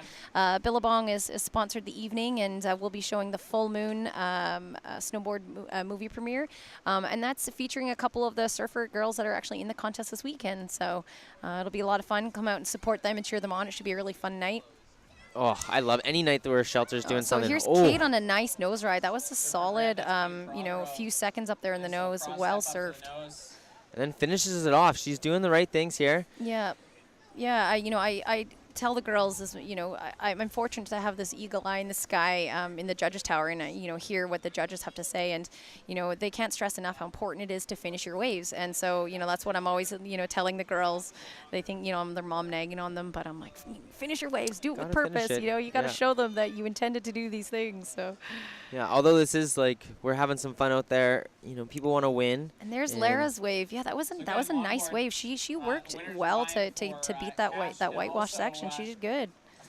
Yeah, and then little cross step, get her a little bit farther, shuffle back, and then straightens out a little bit here. Good job, great wave, Yep. slow mo. Good I like control. their style. Yep. Close feet, and then here we are with Kate, all the way up on the nose, cross stepping back to hold onto it, taking Good replay. advantage. Back to the live action here. There's Robin. This is the first year that we've had replays. Is that right? I think last year we demoed with one or two, but yeah, we've definitely upped our live feed game. That's a huge thanks to SportsCanada.tv. They're the crew that's helping us film this and putting this live feed together. They spend a lot of their time filming competitions for like universities and things all across Canada, and we're so happy to have them here. This is only the second time they filmed surfing, so it's pretty neat, new for all of us. And a huge thanks to Mascon Cable, for taking our town out of the 1980s and giving us a real internet. It was a big difference. And having fiber optic here at the beach is fantastic. It allows for this live scoring to happen, allows for the live feed. We can see Anna here catching a nice left. Ooh. Cross step in, there you go, going down, cutting back. See, and just not really finishing off those waves like we were talking about with the other competitors Exactly. here. Yeah. Now let's watch what Robin does here with her left. So, not. Just gonna kick out. Ooh, Kate. So big exchange there, a lot of activity. So the waves just really cooperating for the longboarders, which is nice. But just back to Mascon. Being able to have the fiber optic down here at the beach is fantastic, allowing us for all this kind of stuff. But also, too, they've opened up an open network. So anyone down here, you can Instagram, you can check your Facebook, you can, listen to me and Alan pipe away on the mics here because there is free open Wi-Fi, and it's the first time Cox Bay has ever had that. So it's pretty neat. That's a pretty So big. huge that's thanks huge. to them. We're so happy to have Mascon in our community, and they've been it's been great. We have some of the fastest internet in the world, I think they're saying right now. Like, we're Yeah. up to date. So, super lucky. It's really changed the game for Tofino and this competition. And we'll see how things are going to really shape up in the end of this heat here. Watching the future competitors go out there. My good friend Lydia, also a surf sister. I love that girl. Yeah, she is on the Queen of the Peak billboard, I do believe, for She is. for She's it. a poster child. Yeah, poster child. Here we go. Robin's got a good, yeah, she's got a good open face there. Right in front of a competitor. Once again, getting up there, touching it. Nice. That might be the ride of the heat here, You I know think. what? It could very well be. Yeah. Here's some cheers from the crowd on the beach. That was a great ride. I hope we get a replay of that one. Slow that down for you.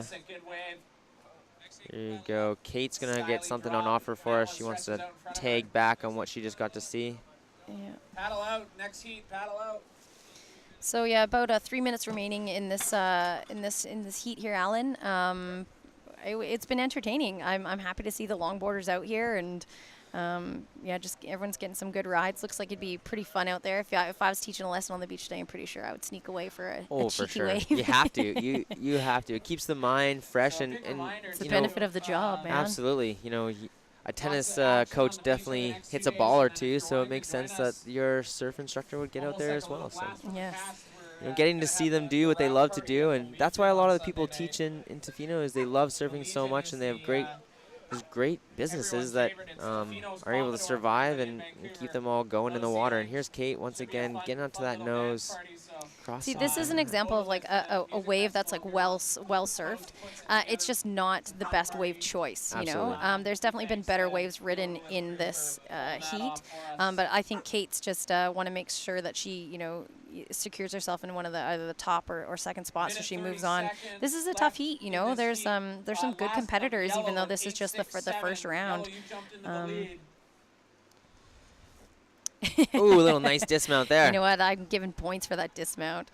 I don't know if anyone knows Robin. She's also a fabulous illustrator. Definitely worth following on Instagram. She draws cartoons that pretty much explain what it's like to be a surfer girl. So.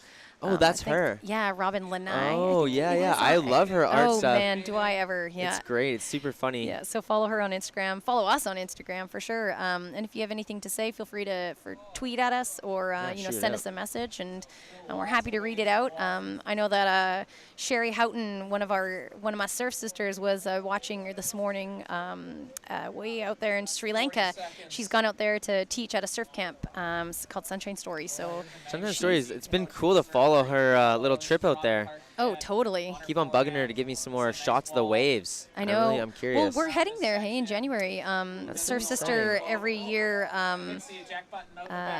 We take a trip together. Oh, here's Lara on a nice wave, nice looking wave. She's got some good glide. We're sitting back. There you go. I like her stance. She has good stance, good strong stance. She keeps her hands nice and low. Yeah, she's got and good style. And there's the claim. There it is. She's like, thank you. I'm here all week. I love Lara. You know, I'm not gonna say a lady's age, but she's definitely one of the older competitors on here. But she's a solid competitor. It just shows that, you know, surfing. You know, you can prove it at any age. You know. Absolutely. Yeah. Well, if Kelly Slater can be a world champion at, you know, what is he, like 44 or something like that now? Some pretty old guy, still winning championships. And you see tons of older people out in the water, and that's a big reason why I love this sport. Oh man, I'm just gonna hit my peak here. I'm 37, and I'm way, you know, I'm still on the up and up, Alan. Yeah, we've got next year. We're working on those airs. I think that's the next step. So we were mentioning earlier about Sri Lanka. Headed there with the girls in January. Sherry's kind of scouting it out for us where to hang out. And, that was smart. Yeah, we. Part of the master plan. It's all part of the plan, man. Yeah, I'm a little bit jealous of your guys' cool setup going on a team trip somewhere. You went to Taipei a little while ago. Oh, just really sweet edit that Adam Chilton did of you guys out there. It's all jealous sitting at home in the rain. That's a good board YouTube. One day is just the look on there for Surf Sister Taiwan, and Adam Chilton, Surf Brother we call him, came along. So did Shannon Brown actually on that trip with us, and put together a really cute little edit. We had a hilarious time. The 10 of us slept in a hotel room all together. It was a good laugh. Here's Carly Bracey. Carly just went straight basically from her shortboard heat. Had a one heat break to grab her longboard and wrap her head around longboarding, and she's back out here. So. Carly, another great photographer. Yeah,